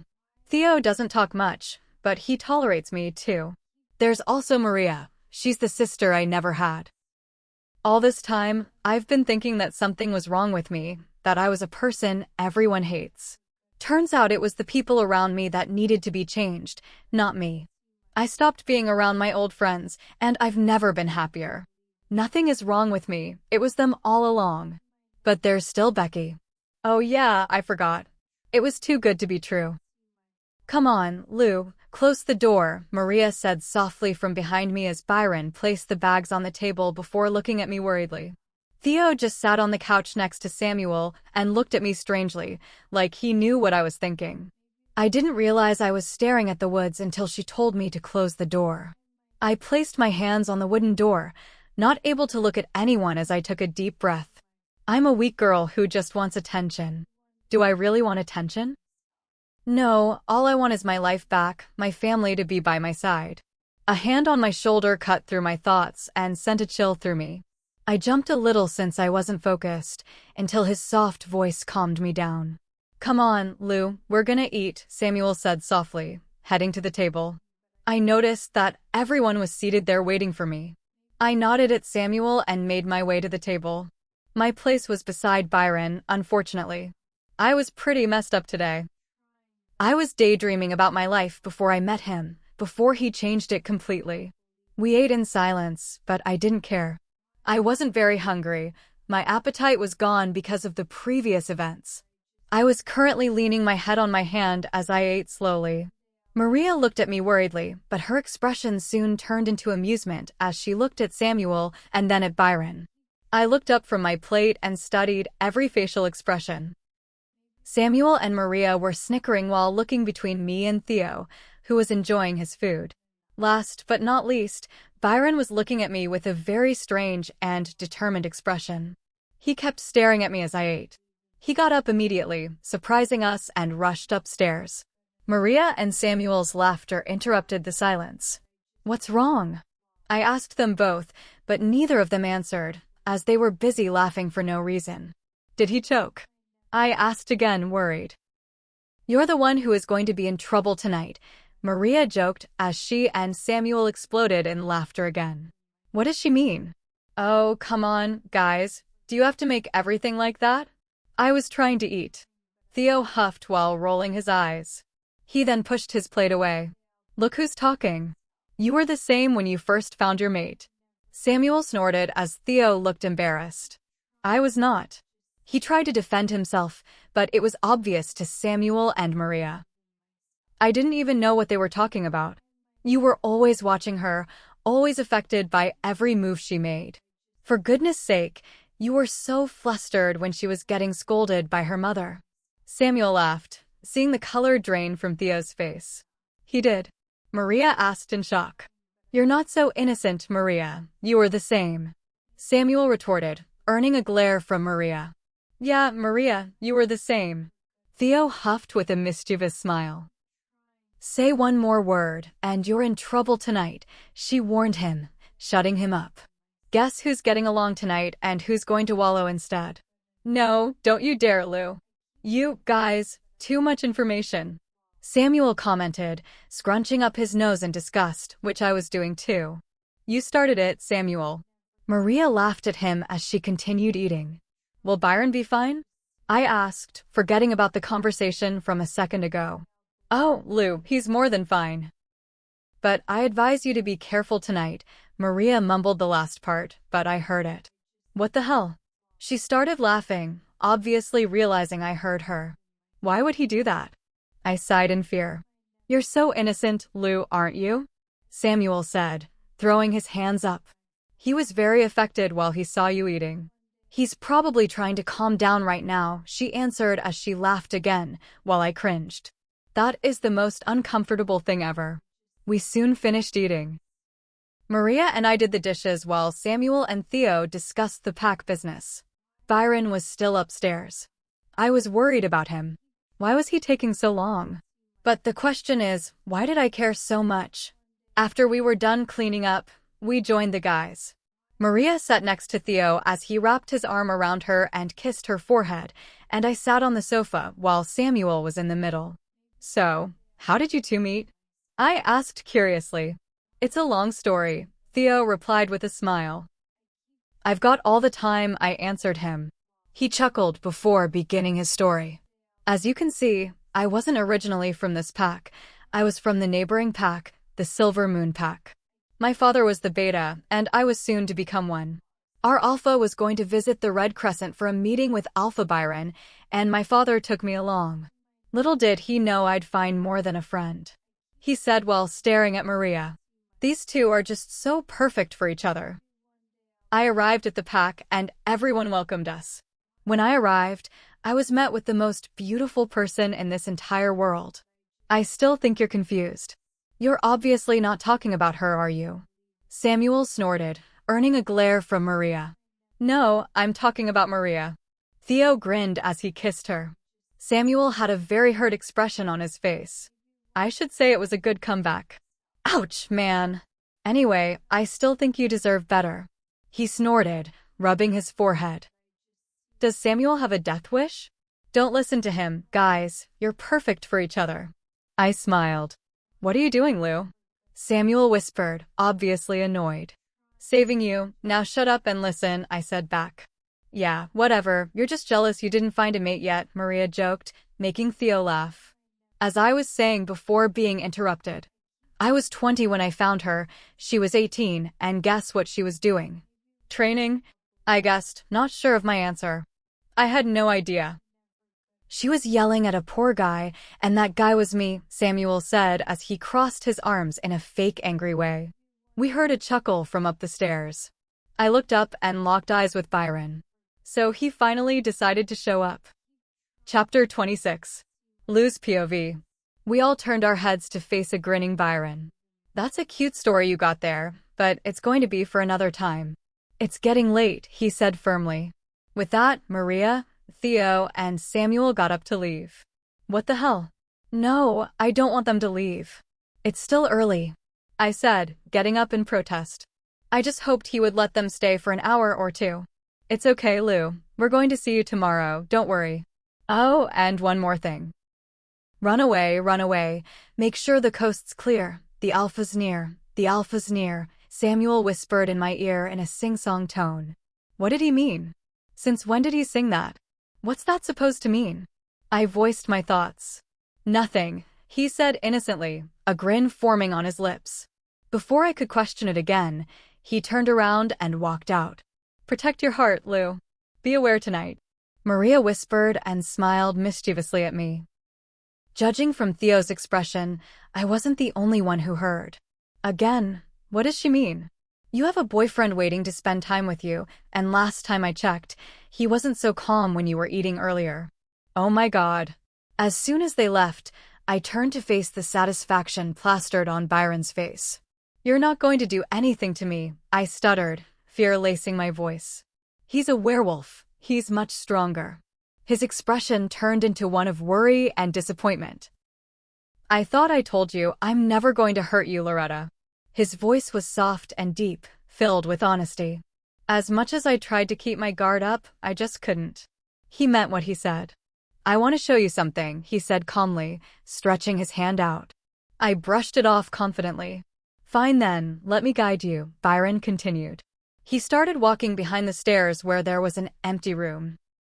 We entered the room, which was completely empty except for a huge bookshelf on the right wall and a fireplace.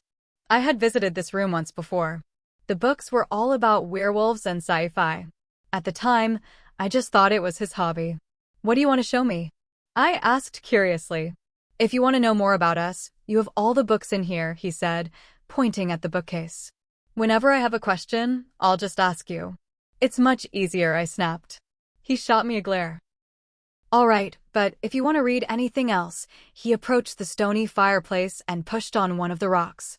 Immediately, the bookcase pulled back and slid to the right, revealing a secret room. My mouth was wide open. All this time, it's been hidden? You can find the book you want in here, Byron finished. He approached me from behind, and I could sense his breath on my neck. You like it? He whispered. His lips brushed my skin, sending chills down my spine. Uh-huh. I managed to mumble. I'm glad, he smiled, sitting on a couch in the middle of the room. The room was big. All the walls were covered by bookshelves, and in the center was a sitting area made for relaxing with a good book. It was magical. The noise of the secret bookshelf closing caught my attention. I turned and watched it shut. I started fumbling with the hem of my shirt, realizing it was the only way out. Now that it was closed, were we trapped? Although I didn't mind, given all the books. And Byron. Yeah, and him. Byron noticed my panicked expression and laughed. Don't worry, Angel, we are not trapped, he said, knowing exactly what I was going to ask. He walked toward the bookcase and pressed a small wooden circle. If you push this, the bookcase will open. A smile of relief made its way to my lips.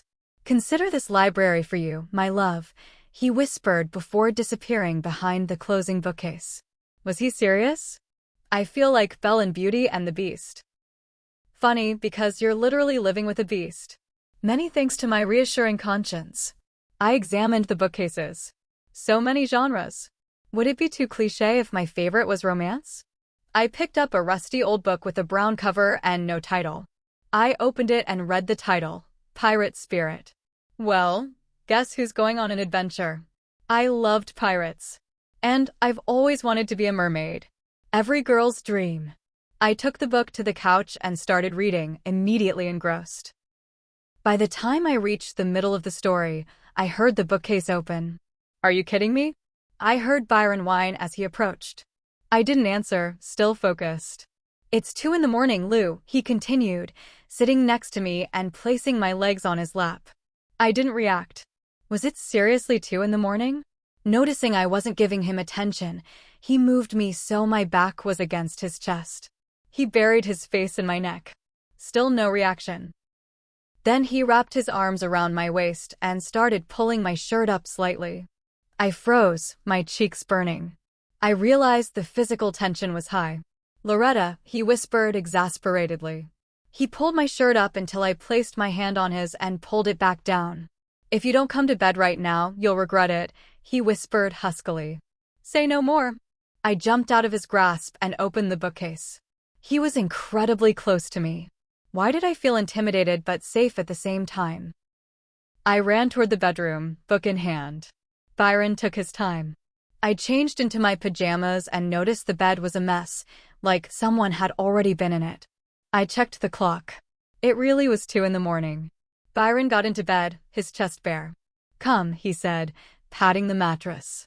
I lay down, and he wrapped his arm around my waist, pulling me closer. He nuzzled my neck. You're so adorable, Angel, Byron said softly, lulling me to sleep. I woke up late. It was noon and Byron wasn't next to me. I slightly panicked, missing his warmth. Wait, what? I got ready and headed downstairs. Maria, Theo, and Samuel were there. What happened, Lou? You died in your sleep. Samuel laughed. What are you laughing at? I asked. We're laughing at you. What took you so long? Maria asked, giving me a hug. She was reading until 2 in the morning. I regret showing her the library, Byron answered with a playful glare. I see. Maria gave me a knowing smile. I made you breakfast. It's in the fridge. Join us later, okay? Thank you, I replied, heading to the kitchen. After eating, I sat on the couch next to Byron, keeping my distance. I still didn't fully accept this mate bond. But Byron had other plans. He pulled me closer until my head was on his shoulder. It was relaxing. I'm comfortable right now, that's why I'm not pushing you away, I said with a straight face. They all laughed. Byron's eyes sparkled. That smile was making my insides melt. He wrapped both arms around me and kissed my head. I noticed Samuel had a camera. Nice camera, Samuel, I said. Too bad he doesn't know how to use it, Theo laughed. Maria slapped his arm. Byron and I looked puzzled while Samuel looked sad. What do you mean? I asked. He only takes pictures of nature and things, Theo stammered nervously. Leave him alone. He has his own taste, Maria snapped. What was wrong with them anyway? Chapter 27. Lou's POV. Judging from Samuel's expression, there's a story behind this. Samuel never showed a hint of sadness, so why now? I'll find out. Maria suggested we watch a movie. All right, what type? Please don't say horror. Whatever you girls choose, Theo said. I was thinking horror, Maria said, holding a DVD. I immediately looked away. I get scared of simple pictures. A whole movie would kill me. Sure, Theo said. Why not? Byron replied. No. I said, and Samuel said it at the same time. All heads turned our way. I blushed while Samuel tried to deny it. You know, I don't think all of us can tolerate scary things. Look at Lou, she's shaking. He threw it all on me. Thanks, Samuel. Byron looked at me worriedly. I was pale. Let Loretta pick. I'm sure we won't mind, Byron said sternly. I searched for a comedy. Wedding Crashers. Perfect. A few minutes later, Byron was leaning on me, snoring, and so was Theo. Maria and Samuel were into the movie. I got up silently and went to the kitchen for snacks. Maria followed me. So, what's wrong? She asked. Nothing. I'm fine. To be honest, I don't know. I reject Byron, but I also want him. You're rejecting your feelings, Lou. You haven't completed the bond, Maria said. I'm still processing the fact that werewolves exist. I was supposed to have a normal life, I snapped. See? You have so much to talk about. You can count on me, Lou. Now spill. I'm just overwhelmed. Is it because he had a past? That was before you, Lou. He worships you now. She reassured me. It's not like you haven't had a relationship before. She laughed, then stopped when she saw my face. Oh my God. You're still a virgin. That's why you're so upset. Please don't tell anyone. I think Byron knows, and I'm nervous about it, I whispered. Don't worry. When I found out Theo was my mate, he was a virgin while I had passed boy wolves. He accepted it eventually. She winked. Shameless. Why is everything you say related to that? Samuel asked from behind her. Hey, you know what? Maria told him. What? You're not alone. Lou is just like you. She's also a virgin. Maria. I screamed. I can't believe her. Really? Welcome to the club, Lou. Samuel said, holding his hand up for a high five. I wanted to high five his face. Seriously, Samuel? I huffed. Well, you're a minor. You're 17, so Byron has to wait until you're 18 anyway, Maria added. What? I was astonished. I'm done with this conversation, I said, pushing past them. I went to the library to relax. I sat on the couch and opened my book. After a while, I heard the bookcase open. I lifted my head, but no one came out. How? Samuel's POV. The movie ended. Theo was awake, but Byron was still snoring. Maria was outside on the phone with her parents. Theo was bored. I caught him off guard. Want me to use my camera for something good? What do you mean? Theo, whenever you have a plan, it's trouble. It's not even dangerous. Here's what I got. I explained my plan. He didn't agree at first, but I made him come. Lou lay down again, reading. I held my camera in video mode. Ladies and gentlemen, I present to you the bookworm. The Lunosaur Rex. I whispered into the camera. As you can see, my assistant Jeremy here. Get my name right, and I'm not an assistant. Theo hissed. We're on a mission to discover the secret of this creature, I whispered. We approached the back of the couch. Warning, it's a wild sight to see. We were right behind her. I was about to lift the camera. Lou screamed and jumped, scaring us. Theo and I screamed. Lou had a smirk on her face. What the hell, Loretta? You almost gave me a heart attack, I sighed. She laughed. Be more careful, Lou. He could have jumped on you, Theo said, acting innocent. Yeah, that's why you're with him, right, Theo? Lou retorted. Did you get that? Theo asked. I nodded. What are you doing? Lou asked with a smile. Suddenly, an intimidating roar echoed. Loretta. We looked at the bookcase. A furious Byron was standing there, with Maria behind him. Lou and I were close to each other because she was leaning over the couch.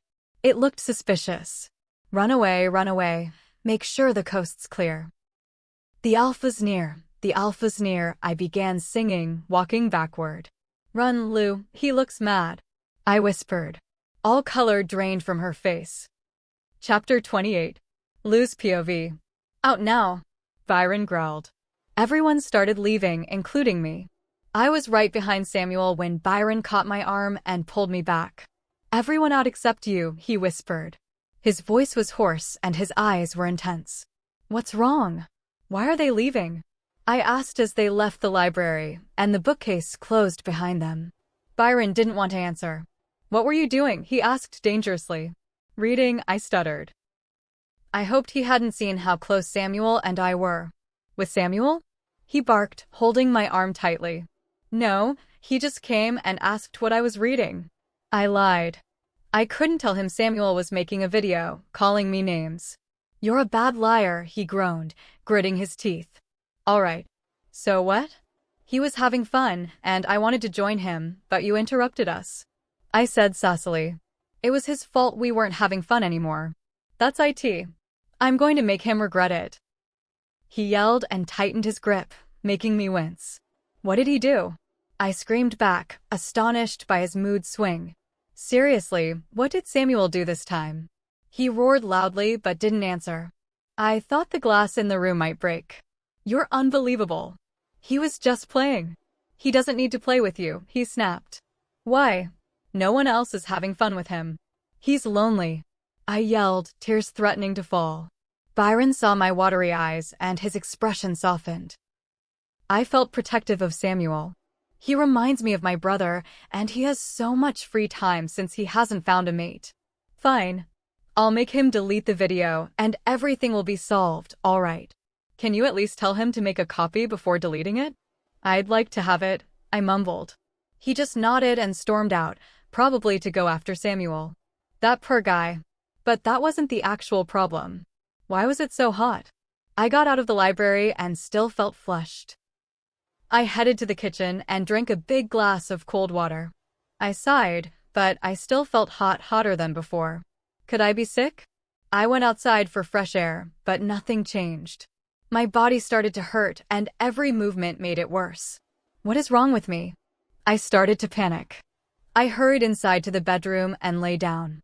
My body felt like it was burning and being torn apart. I felt dizzy and didn't know what to do. A tear fell on my cheek, and it felt like it burned my skin. Everything that touched me hurt. I'm dying. I'm sure of it. Where is Byron? He should know about this. An immense wave of pain struck me, and I couldn't handle it. I screamed. A few seconds later, Byron stormed in.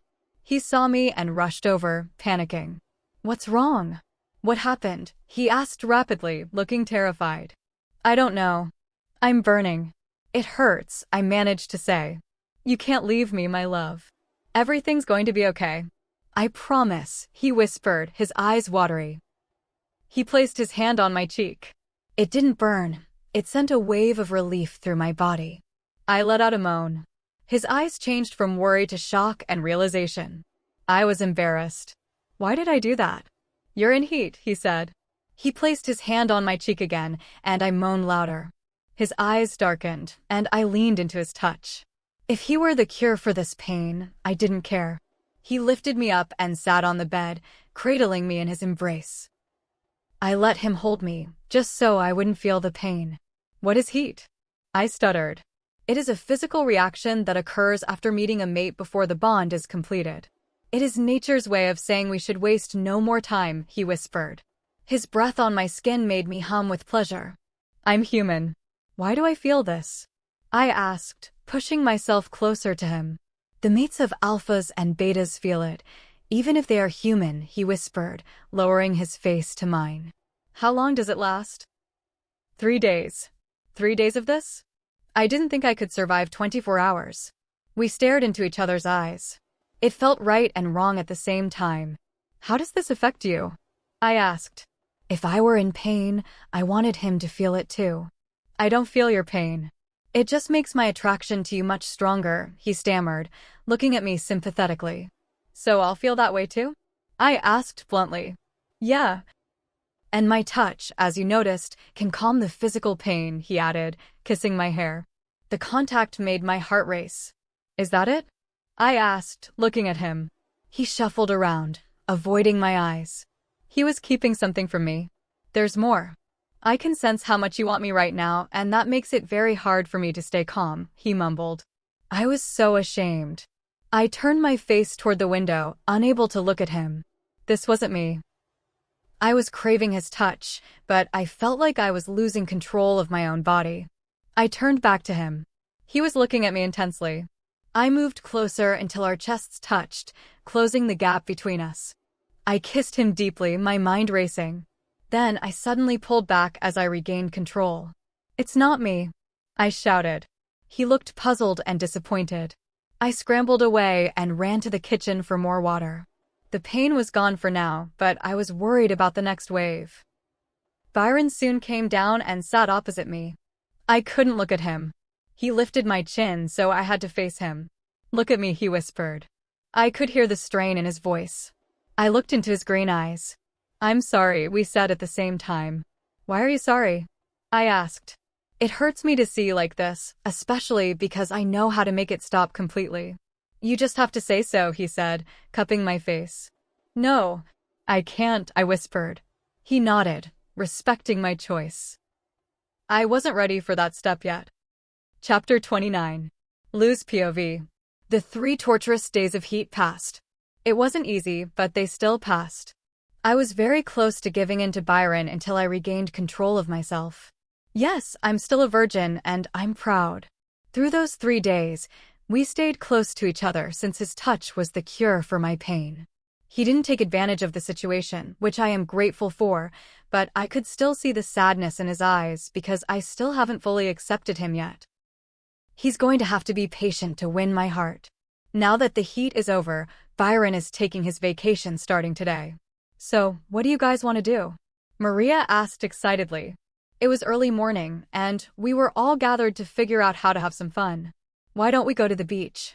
It's summer after all, Samuel suggested. We all nodded in agreement. We could spend 2 days and 1 night at a resort.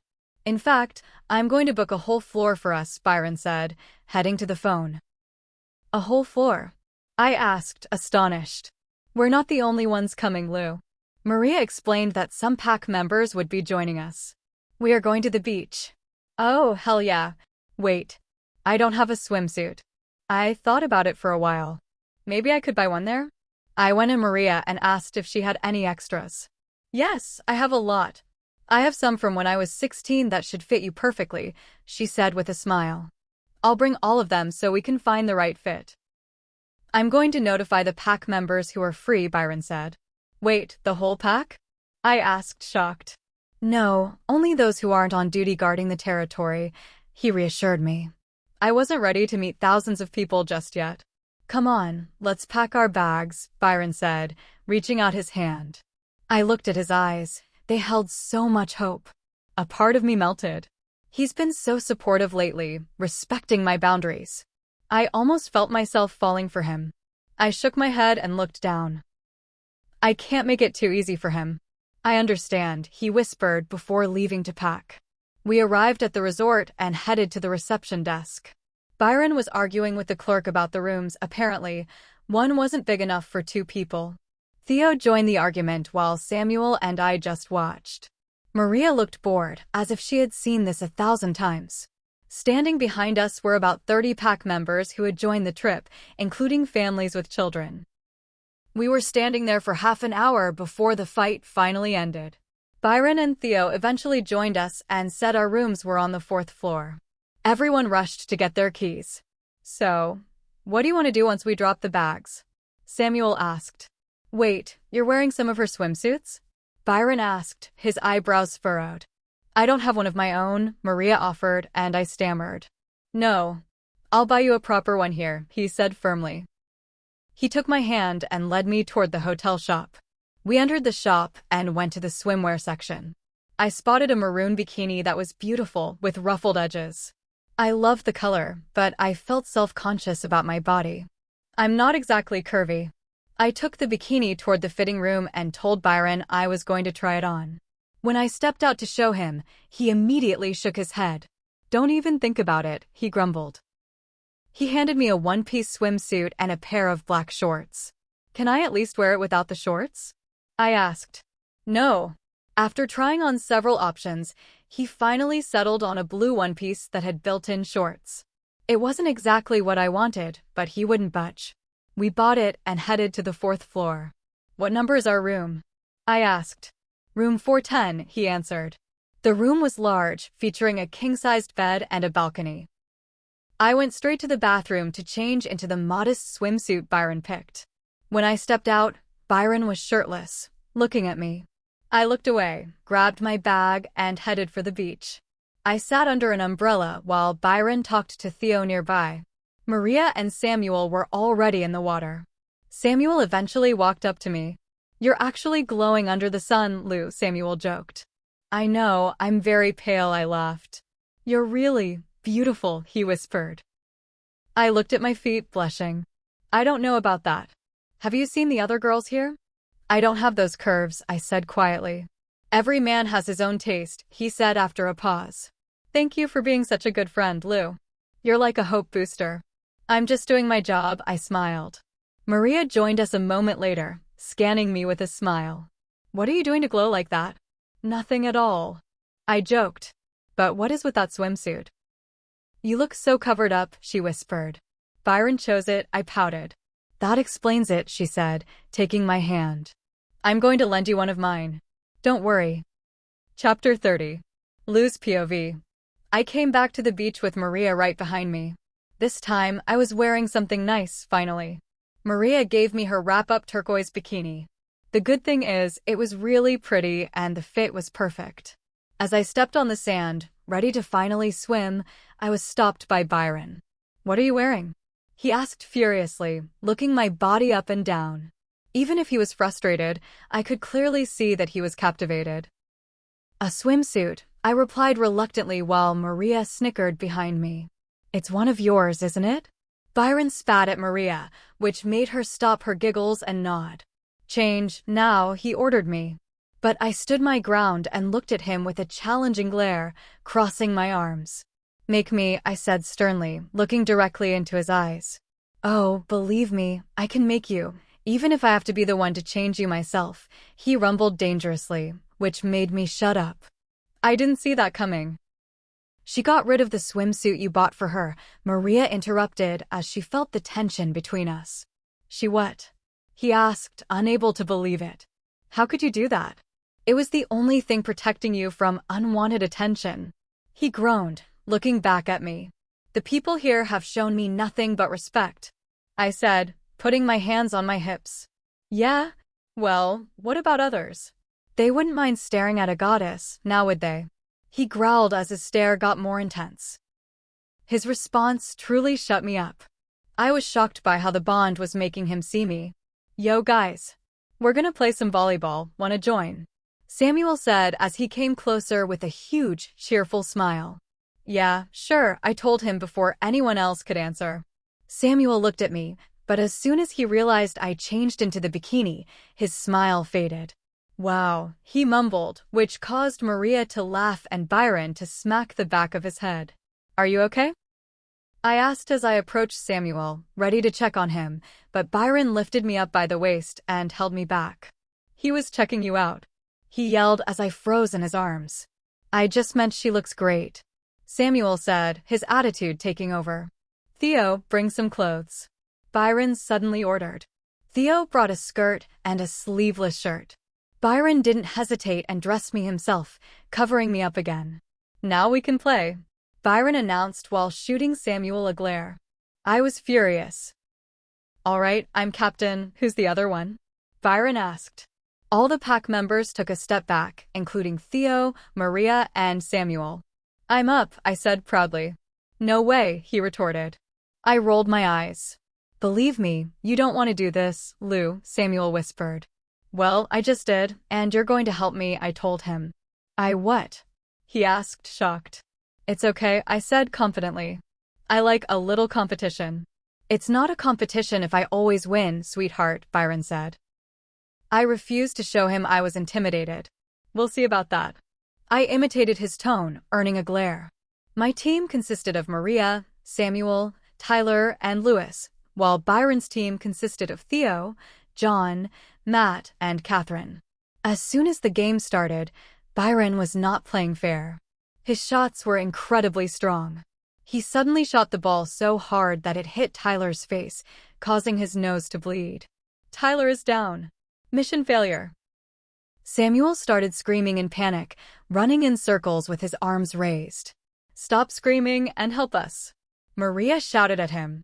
Fucking help us, Samuel, Maria roared, which finally put some sense into him as he came closer to help. Don't worry, Luna, I'm okay. I'll be fine in no time, Tyler managed to say. Go to your room and rest, Tyler, Maria said, helping him up as Samuel went to get ice. I got up, furious, and went straight to a grinning Byron. I can't believe what you just did. Are you trying to hurt someone? I don't have to, he answered mysteriously. Unbelievable, I said. I'm a little hot, aren't you? I took off the extra clothes he put on me and stood there in the bikini while Byron was fuming. The game continued, and it didn't take long to see who won. We were losing badly while Byron and his team celebrated.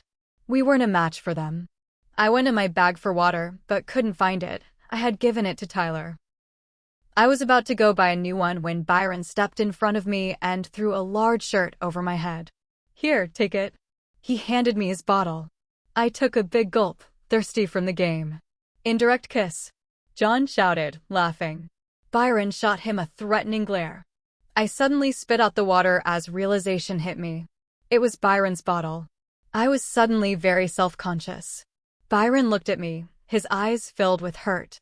I didn't know how to react. We stayed at the beach all day, swimming and tanning. I managed to take off the big shirt without Byron noticing, but I accidentally fell asleep in the sun. Now my back was burned and painful.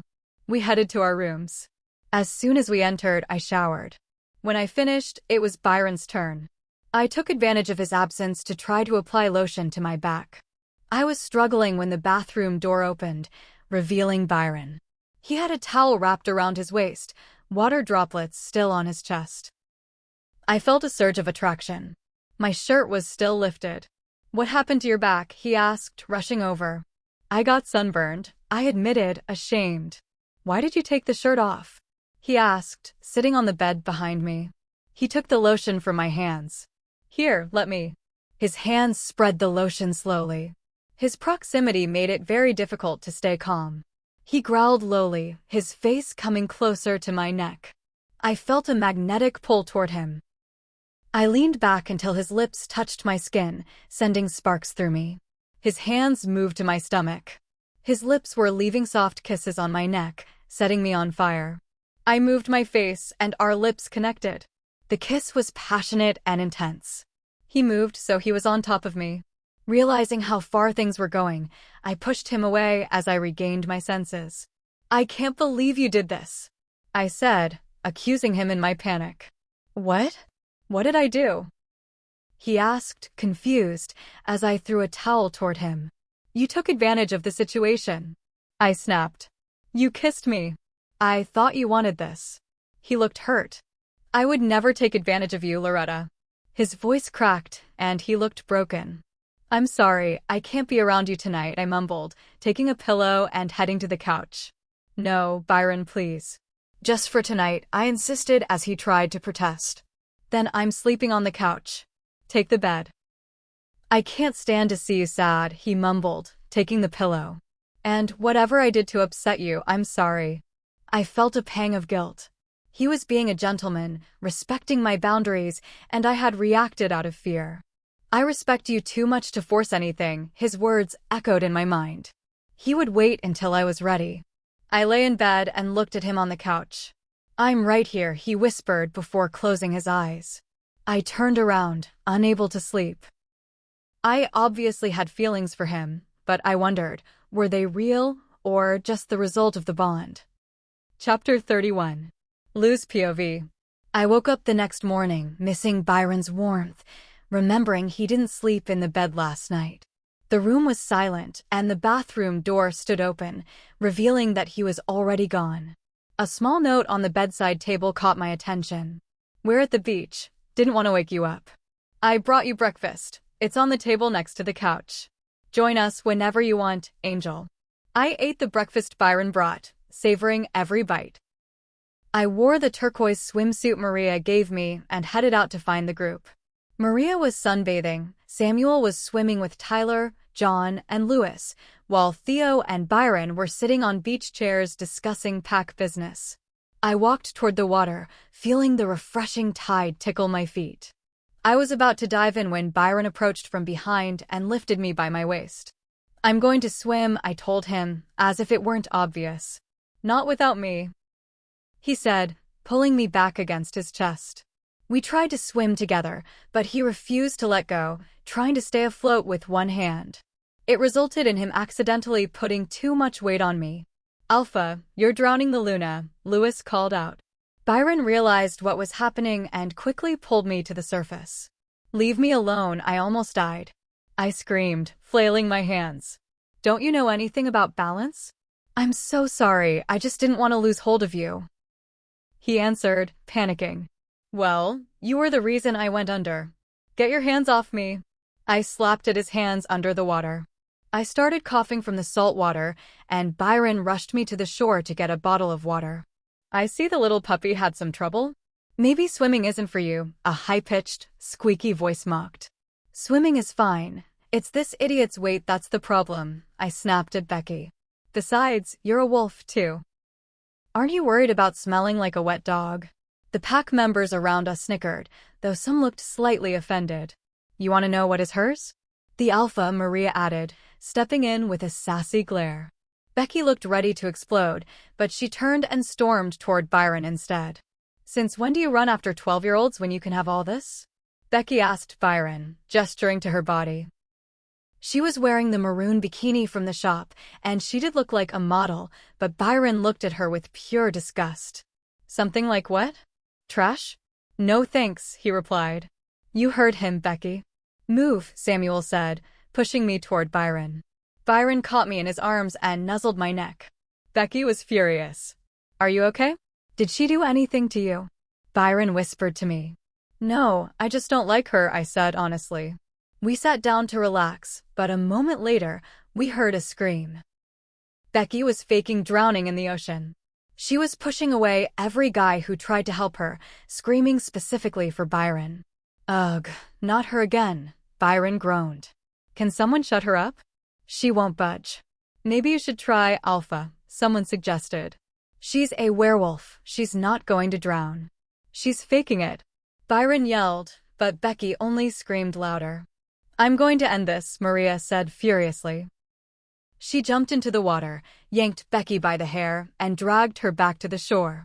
Maria left her on the sand, but Becky stayed scarily still with her eyes closed. Is she breathing? Someone asked, leaning down. Byron groaned and leaned over.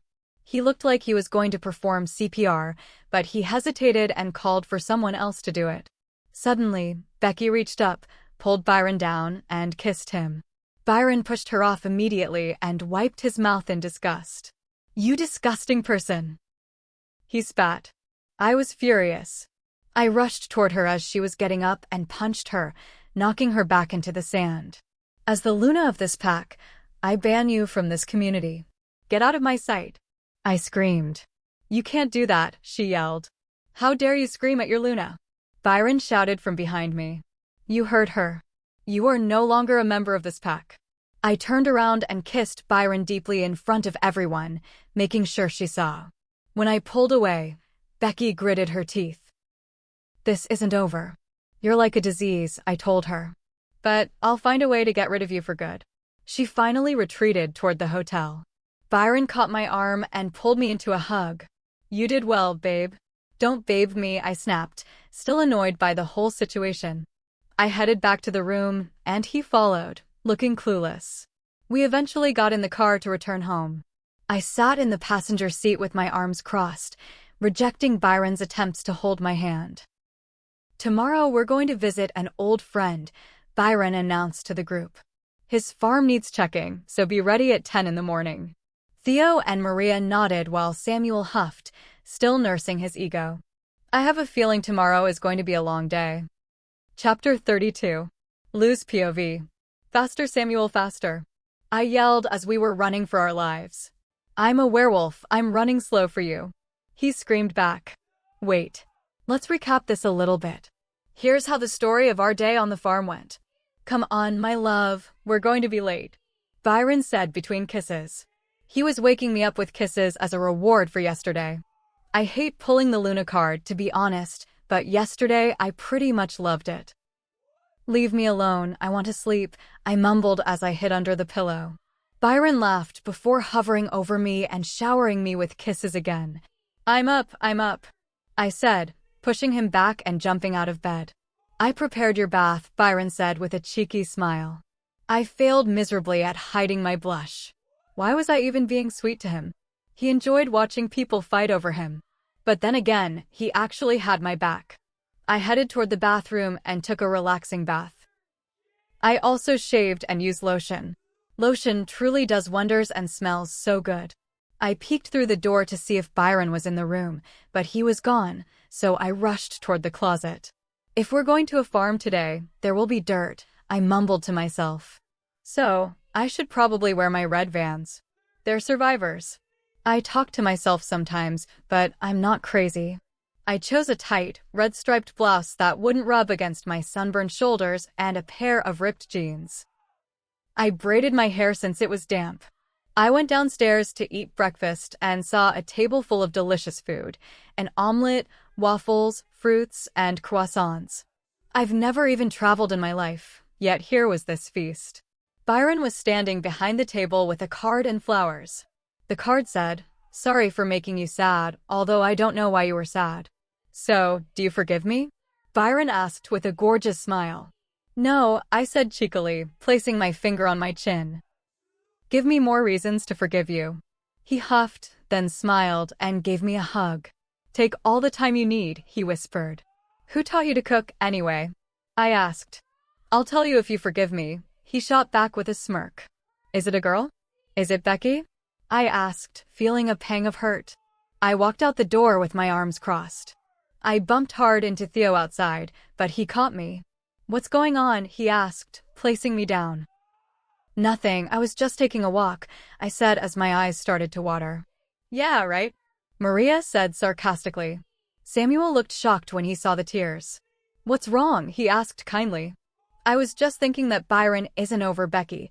She probably taught him how to cook, and it's bothering me," I exclaimed. Maria had a guilty expression on her face. "I loathe Becky," Byron shouted from behind me. "The one who taught me how to cook is Maria. She gave me advice on how to impress you, Loretta. She helped me this morning. That's why I didn't find you next to me this morning," Theo said as realization dawned on him. "I'm sorry if I was suspicious, but all of this was for you," Byron said, his voice rising. "The fact that you think I care about anyone else is driving me insane." I looked at Maria to make sure he was telling the truth, and she nodded. "I'd like to see this breakfast," Samuel said, interrupting the silence. He had his camera around his neck. "The only reason you want to see it is to eat it," Byron shot back, placing his hand on my back to lead me inside. I still felt ashamed about how I reacted. I jumped to conclusions far too easily. He had made all of this just for me. We arrived at the farm on the borders of the territory. The pack is huge, they have a whole forest to themselves. The farmer, Joel, and his wife welcomed us gently and offered me chocolate. Joel took us on a tour. I was mesmerized by the horses. One was black with a white diamond on its forehead. I automatically fell in love. I was in the stables feeding her, her name was Rose, when I heard a camera click. I figured it was Samuel. "What are you doing?" I asked. "Aren't you bored with horses?" he asked in disgust. "No.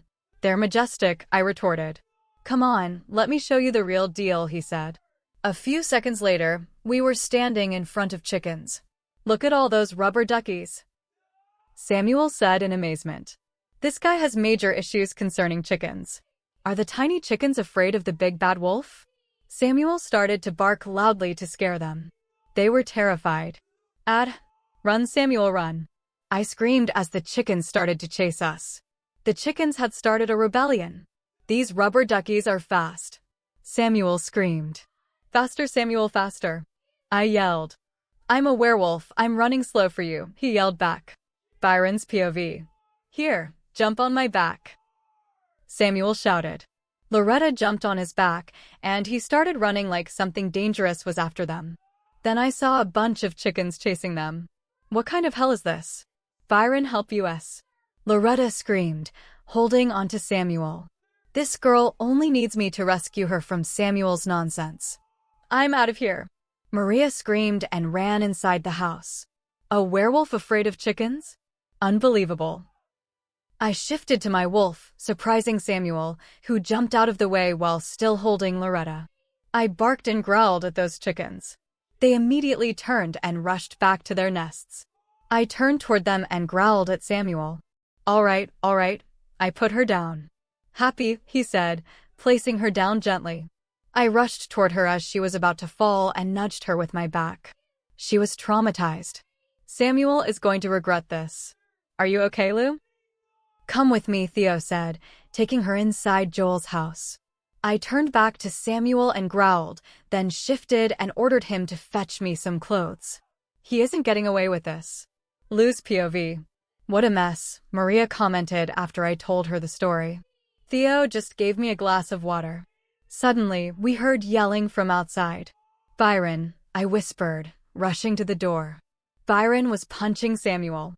"Please stop it, Byron," I yelled, running toward them and placing my hands on his chest. Samuel was on the floor, cupping his face. "Come here, you idiot," Maria said, helping Samuel inside. They were far too used to this behavior. "Why were you punching him?" I asked desperately. "Are you okay?" Byron asked instead. "What were you thinking?" I asked angrily. "You could have been in trouble," he screamed back. "I am always in trouble. And what would some chickens do to us? Eat us alive," I yelled. He was taking all the fun away. "We keep fighting because of him," he blamed Samuel. "We ruined the farm." Well, at least Samuel saved me. I defended my friend from the mess he made. Byron screamed. He was right, which only made me more upset. I went inside, eyes full of tears. He caught my arm and pulled me into a tight hug. "I'm sorry," he whispered, kissing my head. I wasn't mad at him. He was aggressive with others, but protective of me. Jealousy meant he cared. "You can't just do whatever you want and then apologize," I answered, hugging him back. I guess this is what couples do. But we weren't a couple. We arrived home and dropped off Maria and Theo. Samuel stayed because I convinced Byron to apologize to him too. Byron was currently in the shower, leaving Samuel and me alone in the living room. The tension was thick, but Samuel managed to make it even stranger. "You remind me of her." Chapter 33. Lou's POV. "What?" I choked out, not knowing which part to be more surprised by, the fact that he had a sister or his use of the past tense. "I had a sister. Her name was Talia," he said calmly, looking down at his lap. "Had?" I asked, worried. "Yeah. She died 3 years ago, when she was 19. He was unable to look up. "I'm so sorry," I said, sitting next to him and rubbing his shoulder in a comforting way. "You remind me of her," he whispered. "How?" I asked quietly. "She used to be the palest werewolf in the pack. We thought she was human. She was friendly and joyful. Everything around her brightened," he said, chuckling at the memory. "She was so excited to finally meet her mate. They met at the annual ball.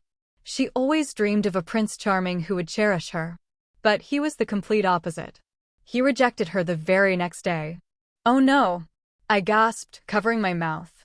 "Yes, he broke her. She suffered from depression and eventually took her own life." "Oh my God." I gasped louder as he turned to look at me with watery eyes. "I tried to help her. I tried everything to convince her that she didn't need him. That's why I bought this camera. I wanted her to see how final and cold things look when they're gone, hoping she'd see how much she mattered. It was a desperate plan, and it was useless." He began to sob. "My mom died of grief right after Talia passed, and my dad died because he lost his mate. We found out her mate died the day after she did. His heart simply stopped. My grandma took me in until Maria was old enough to take care of me." He quivered as he cried harder. "I had to do something so he wouldn't relive the pain. I never thought a person like Samuel, with a big smile always plastered on his face, had lived through such a torturous life." I hugged him tightly as he cried on my shoulder. I caressed his hair and kissed the top of his head. It was a bad moment for the audience. "What the fuck?" The roar erupted from behind us. I didn't need to turn around to know it was Byron. I sensed Samuel's muscles tensing. "No, stop it. He didn't do anything wrong." I screamed as Byron ripped Samuel away and started hitting him. I was comforting him. "Byron, please." I hit Byron on his back, begging him to stop, but Samuel was already unconscious on the floor. Byron stood there, likely mind-linking someone. "He didn't do anything. You should be angry with me, not him." I cried. "That guy touched you, and it's not the first time." He yelled at me. "He told me about his sister."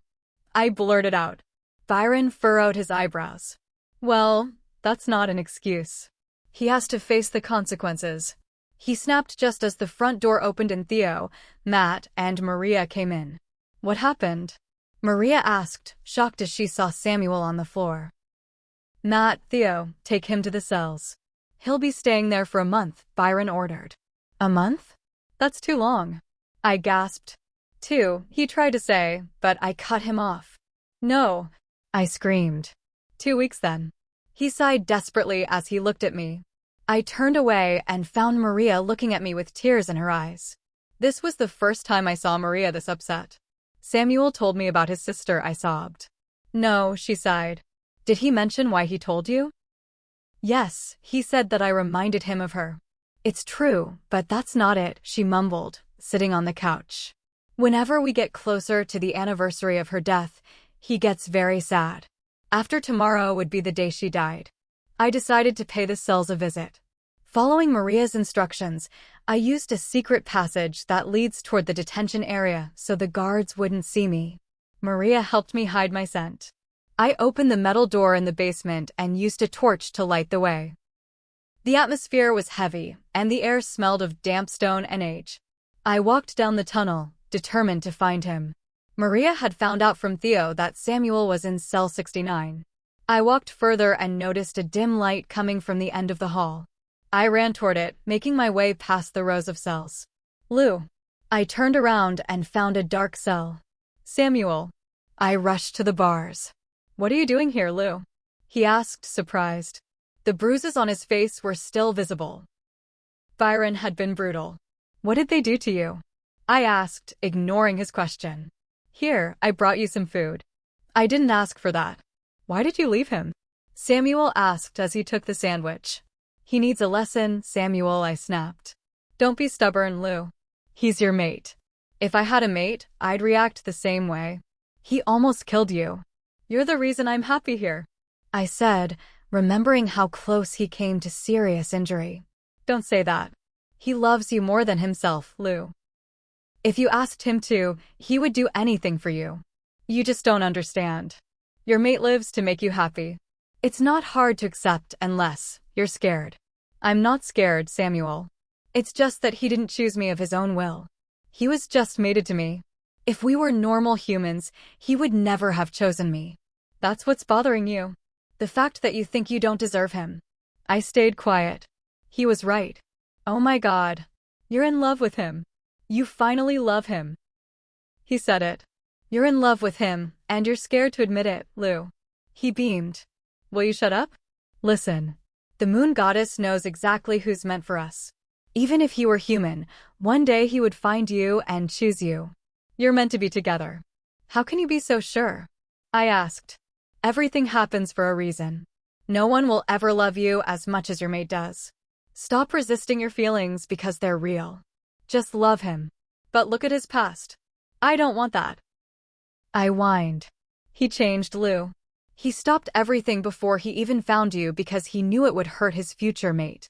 He wanted a girl just like you. He wasn't happy after the accident until you came along. What accident? I asked. It's his story to share. But you must know he only has one girl on his mind, you. He changed for you. He doesn't even notice other girls anymore. You're his world. Give him a chance, Lou, to prove that he has changed. I couldn't believe all of this advice was coming from Samuel. I never thought you had a wise side, Samuel. Thank you. I sighed as I got up. I'm flattered. He replied sarcastically. My watch beeped 3 times. It was midnight. It's midnight, isn't it? Samuel asked. Yes, it is. Happy birthday, Loretta, he said calmly. I had forgotten. I'm finally 18. Hard to believe, he mumbled with a smile. I heard that. I snapped. Seriously, thank you, Loretta, for everything, he said. I smiled one last time before making my way back to face Byron. Chapter 34. Lou's POV. I took the tunnel to get back to the house, hoping Byron would be asleep. But I knew he wasn't, because I was obviously missing. As soon as I arrived, I shut the metal door slowly and carefully, trying not to make a sound. I succeeded. I made my way out of the basement to climb the stairs on my tiptoes. But I froze when I saw him. Byron was sitting on the couch watching me, like he was looking into my soul. He didn't even need answers to know where I had been. You were with him, weren't you? His voice was calm and void of emotion, yet scary and disappointed. Yes, I sighed shamefully, not wanting to lie to him anymore. I went upstairs and locked myself in the guest room where I had stayed during those first few days after he found me in the woods. I haven't had a proper conversation with Byron in 2 weeks, and today was the day Samuel would finally be released. I got ready and ate breakfast before Byron could enter the kitchen and make things even more awkward. I rushed outside toward the cells on the west borders. On my way, I couldn't stop thinking about how Samuel, Maria, and I were going to spend the day. Theo had stayed behind to keep Byron company for pack business. When I arrived at the detention area, Maria and Theo were waiting outside. "He's on his way out," I heard Theo say to a guard. When I approached, they looked at me, then behind me, then back at me. "What's wrong?" I asked. "Where's the alpha?" Maria asked. "I wouldn't know," I said sarcastically. I was giving him the silent treatment to make him think about what he had done. He had been quiet too, giving me pained glares that showed he was hurting. "You do know we need him to officially free Samuel, right?" Theo said. Stupid as I am, I didn't know that. It hit me, that's why he didn't wake up early. "I'll be right back," I muttered, turning around and heading back to the house. A moment later, I barged in, the door hitting the wall. I looked furious. Byron was sitting on the couch calmly, staring at the wall. "Come on. We need you," I said as loudly as I could. "Finally, you talked to me after 2 weeks?" He huffed and turned to face me. "There's no time for that. You need to keep your promise and get Samuel out," I said rudely. I know I sounded bossy, but he imprisoned my friend over a hug. I love hugging people, but I realized I might need to be more careful around Byron to keep my friends safe. "We need to talk," he answered firmly. "I'll do whatever you wish after Samuel gets out," I insisted. I just needed to see my best friend. Fine. We were all happy when Samuel was released. He had a huge smile, and Maria looked like a proud parent. We couldn't hug him, though. We weren't going to risk another confrontation. Once Samuel saw the sun for the first time in 2 weeks, we took him to a small carnival in the city.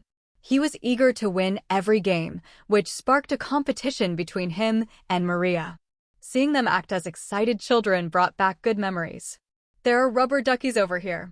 Maria, let's go," Samuel shouted. Maria rushed over and slapped the back of his head for being too loud, but her eyes sparked with the same excitement. I felt like a babysitter, but I was just glad to have things back to normal. The day ended at 8 p.m. I stood in front of the door, nervous about what was coming next. Just as I was about to knock, the door slid open. Byron was waiting for me. "Hey," I said awkwardly. I'm always nervous when I know a serious conversation is coming. When I'm nervous, I overthink and ramble. "Is everything okay?" "You look stressed," Byron said calmly, rubbing my arm soothingly. "What's wrong?" he asked genuinely. "Nothing," I stuttered, searching for an escape. "Loretta, we need to talk," Byron added. He led me to the couch and sat next to me. I looked away, avoiding eye contact. "Look at me," he ordered softly, lifting my chin gently. We stared at each other for a long moment. "I'm sorry," we both said at the same time. "I'm sorry, Loretta, because I reacted with such anger and possessiveness." "I shouldn't have lost my temper," he said, looking down at his lap. "No, Byron. I am sorry for not taking your warnings seriously. I provoked you on purpose. But you have to understand that I'm not your possession. We weren't even officially together. Having my parents taken from me when I was 16 wasn't easy. That's when I became so protective. They were all I had. I became a version of myself I didn't like, bossing everyone around. I forgot that you were my equal. I forgot who I was. Will you forgive me?" he said with a sad smile. "You saw that happen?" I asked, shocked. Byron is a strong person. If I had been in his situation, I would have broken down completely. "Oh my God," I said, wrapping my arms around his neck and pulling him close so his head rested on my shoulder. He wrapped his arms around my waist, and I played with his soft curls. At this moment, I realized I would be devastated if I lost him. I finally accepted that I was in love with him. I had been focusing on the bad things and forgot how much he had done to show he cared. "I love you, Byron," I whispered quietly. Byron tensed and looked at me seriously. "What did you say?" I love you," I repeated. Byron looked into my eyes and kissed me. It was passionate and sweet. I felt like I had been waiting for this my whole life. As we grew closer, I felt a wave of insecurity. I felt exposed and embarrassed, trying to cover myself. Byron noticed and pulled away, looking for my shirt. "I'm sorry if I pushed you," he said, giving me my shirt back. "No, it's me." "I thought I disgusted you," I admitted. I felt like there was nothing attractive about me. "What are you talking about?" Byron said aggressively. "You do not disgust me, Loretta. You are beautiful." I stayed quiet, unsure how to respond. "I'm in love with you, Loretta. And that's not just the bond. My feelings are real, and you are stunning," he declared. "Do you want this?" "Yes," I answered, my face turning red. "Then please don't hide yourself. You're gorgeous." Afterward, I felt a deep sense of peace. Byron was incredibly gentle with me. He eventually went to the bathroom and came back with a wet cloth and lotion. He sat on the bed and took care of me, cleaning the small amount of blood from my first time. "I'm so sorry about the mess," I whispered. "It's okay," Byron whispered, smiling. "Let me take care of you." "You're so beautiful," he whispered, looking into my eyes. "Thank you," I smiled before falling asleep in his arms. Chapter 35. Lose POV. I woke up this morning feeling the soreness between my legs. I started panicking until I remembered what happened last night. What we did. Byron was right next to me, his muscular arms wrapped around my waist, and his head resting against me. He looked so peaceful, even if the weight was a bit much for me so early in the morning. I huffed in annoyance, hoping he would wake up soon. What was I going to say to him? How was I going to face him after last night? My thoughts were interrupted when I felt him stir. He opened his eyes, looked at me like nothing had happened, and gave me a playful nudge. "What are you doing?" I asked, shocked. I pushed him off and pulled the sheets up to cover myself. I must have looked terrified, judging by the way Byron was trying to contain his laughter. Byron approached me and kissed me very gently. He had the most beautiful smile on his face, looking like a happy child who had just been given a treat. "I love you so much," he whispered, engulfing me in a genuine, warm hug. "I love you too. I'm going to take a shower." "I feel a bit messy," I said. I tried to get up, but the soreness made me pause. Byron noticed immediately and rushed to my side. He lifted me up bridal style and started walking toward the bathroom. "I'll try to be more mindful of your comfort next time," he whispered, and I turned my face away to hide my blush. I was so embarrassed about everything. He's never going to stop teasing me about this. I looked at him, his face so perfectly sculpted. How could someone like him end up with someone like me? "Hey, Byron," I asked as he placed me on the counter and started filling the bathtub. "Yes, love. What are we exactly?" I asked. I had lost my virginity to him, and we were mates. We were going to spend our lives together. We needed a label. "Whatever you want us to be, Loretta. But I would rather call you my wife eventually." "I don't like the sound of girlfriend. It doesn't feel permanent enough," he responded calmly. He was right. Boyfriends and girlfriends break up. We fight, but I didn't think we were going to end. "You're right. But we fight a lot. Fighting doesn't mean it's over. We learn about each other when we clash. It can be a beginning, not an end," he said calmly. "But I can't call you my husband yet." "Then call me your soulmate for now," Byron whispered sweetly, kissing me again. "Do Maria and Theo call each other soulmates too?" I asked. "Why would they when they're already married?" He answered indifferently. "What?" I asked loudly. He looked at me and chuckled. "You didn't know? They got married last year. They definitely don't act like a married couple." I mumbled. "Yeah, Maria is pretty immature," Byron laughed. "Blame the girl." I shot back, but he just smiled. "She acts like a child sometimes, you can't deny it." He turned to stop the water, and I took a moment to admire him. I gave him a playful swat and entered the tub. He looked at me wide-eyed. "What?" "You're mine just as I am yours," I said. He nodded and shrugged, approving. "I love this. It's nice not to fight for once," he said, joining me in the bath. He pulled me against his chest, and I just hummed in approval as he helped me wash. I eventually went downstairs to join the others, but they all stopped and looked at me strangely. "Something is different about you," Samuel commented, and Maria nodded. "Your scents are completely bonded." Theo gasped, looking between Byron and me. Finally, Maria beamed.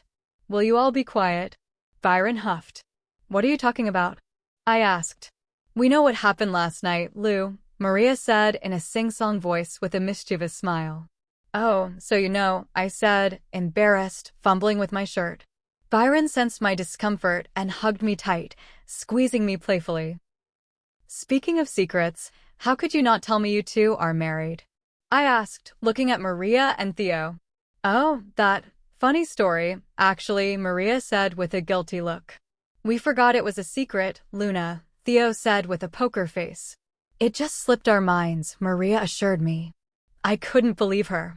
How do you forget to mention you're married? Byron's POV. I looked at Loretta as she accused Maria of being irresponsible. She was finally happy. When I first saw her with her old friends, I knew she was going to end up alone. Her family was away for the summer and she would have been miserable. That's why I brought her here. I knew she would find a home with us, even if I took advantage of her situation to keep her close. She wasn't this happy when we first met. She was worried and guarded. Loretta is an amazing woman, stunning, clever, and funny. I wouldn't change a single thing about her.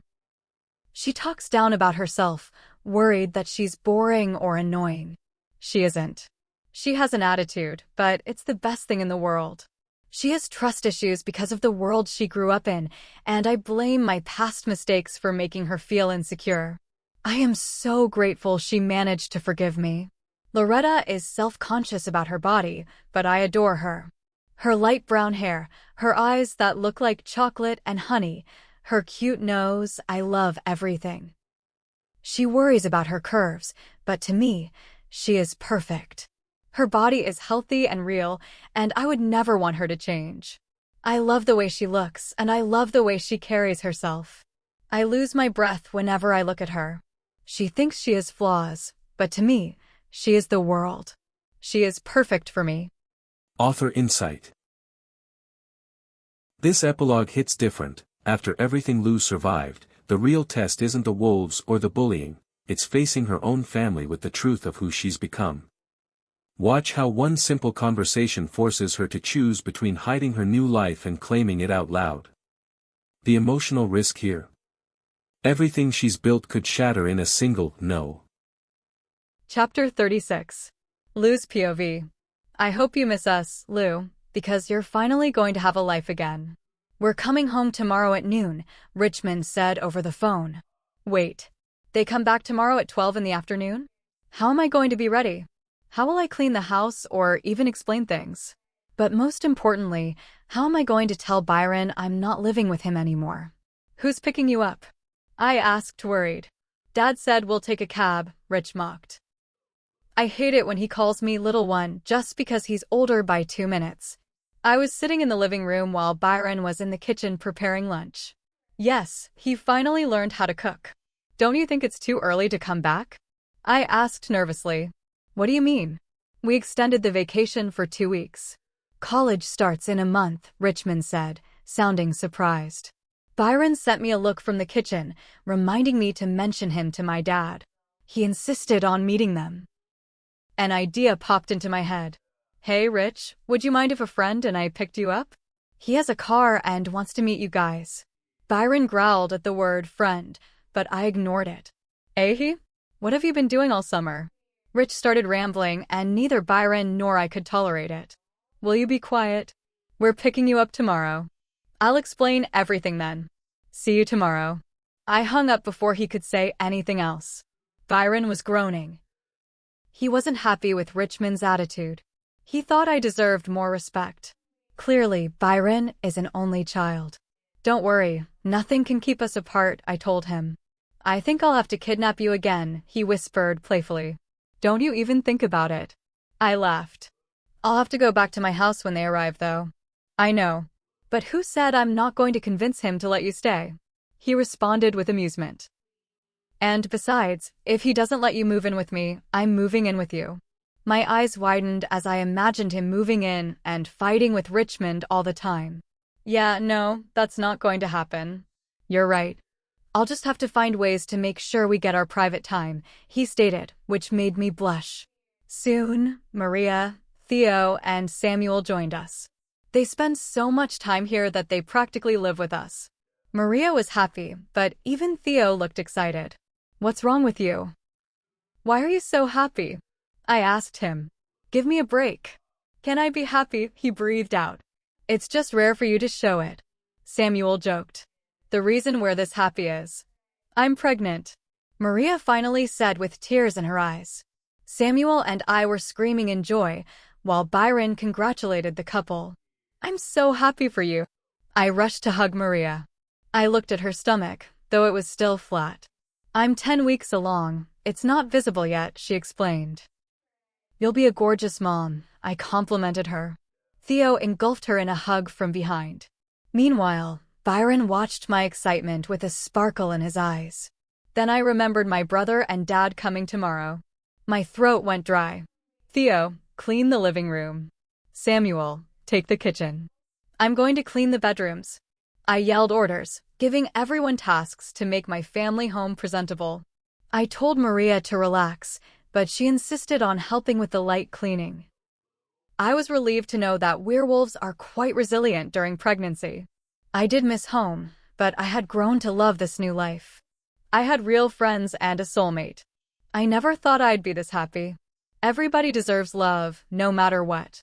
We finished cleaning by 8. I left some clothes at Byron's house because I knew I'd be spending a lot of time there. Maria, Theo, and Samuel headed home, leaving Byron and me alone. He decided to stay at my house for the night. "So this is your favorite place?" he asked huskily, wrapping his arms around me from behind. "Yeah, it was the only place I could have some privacy," I spoke softly. He sighed in satisfaction before turning to the bed. "This bed is tiny," he huffed. We moved to the guest room, which had a queen-size bed. Today was the big day. We were picking up my father and brother, and Byron was going to ask for my father's blessing. Byron didn't even like the word boyfriend.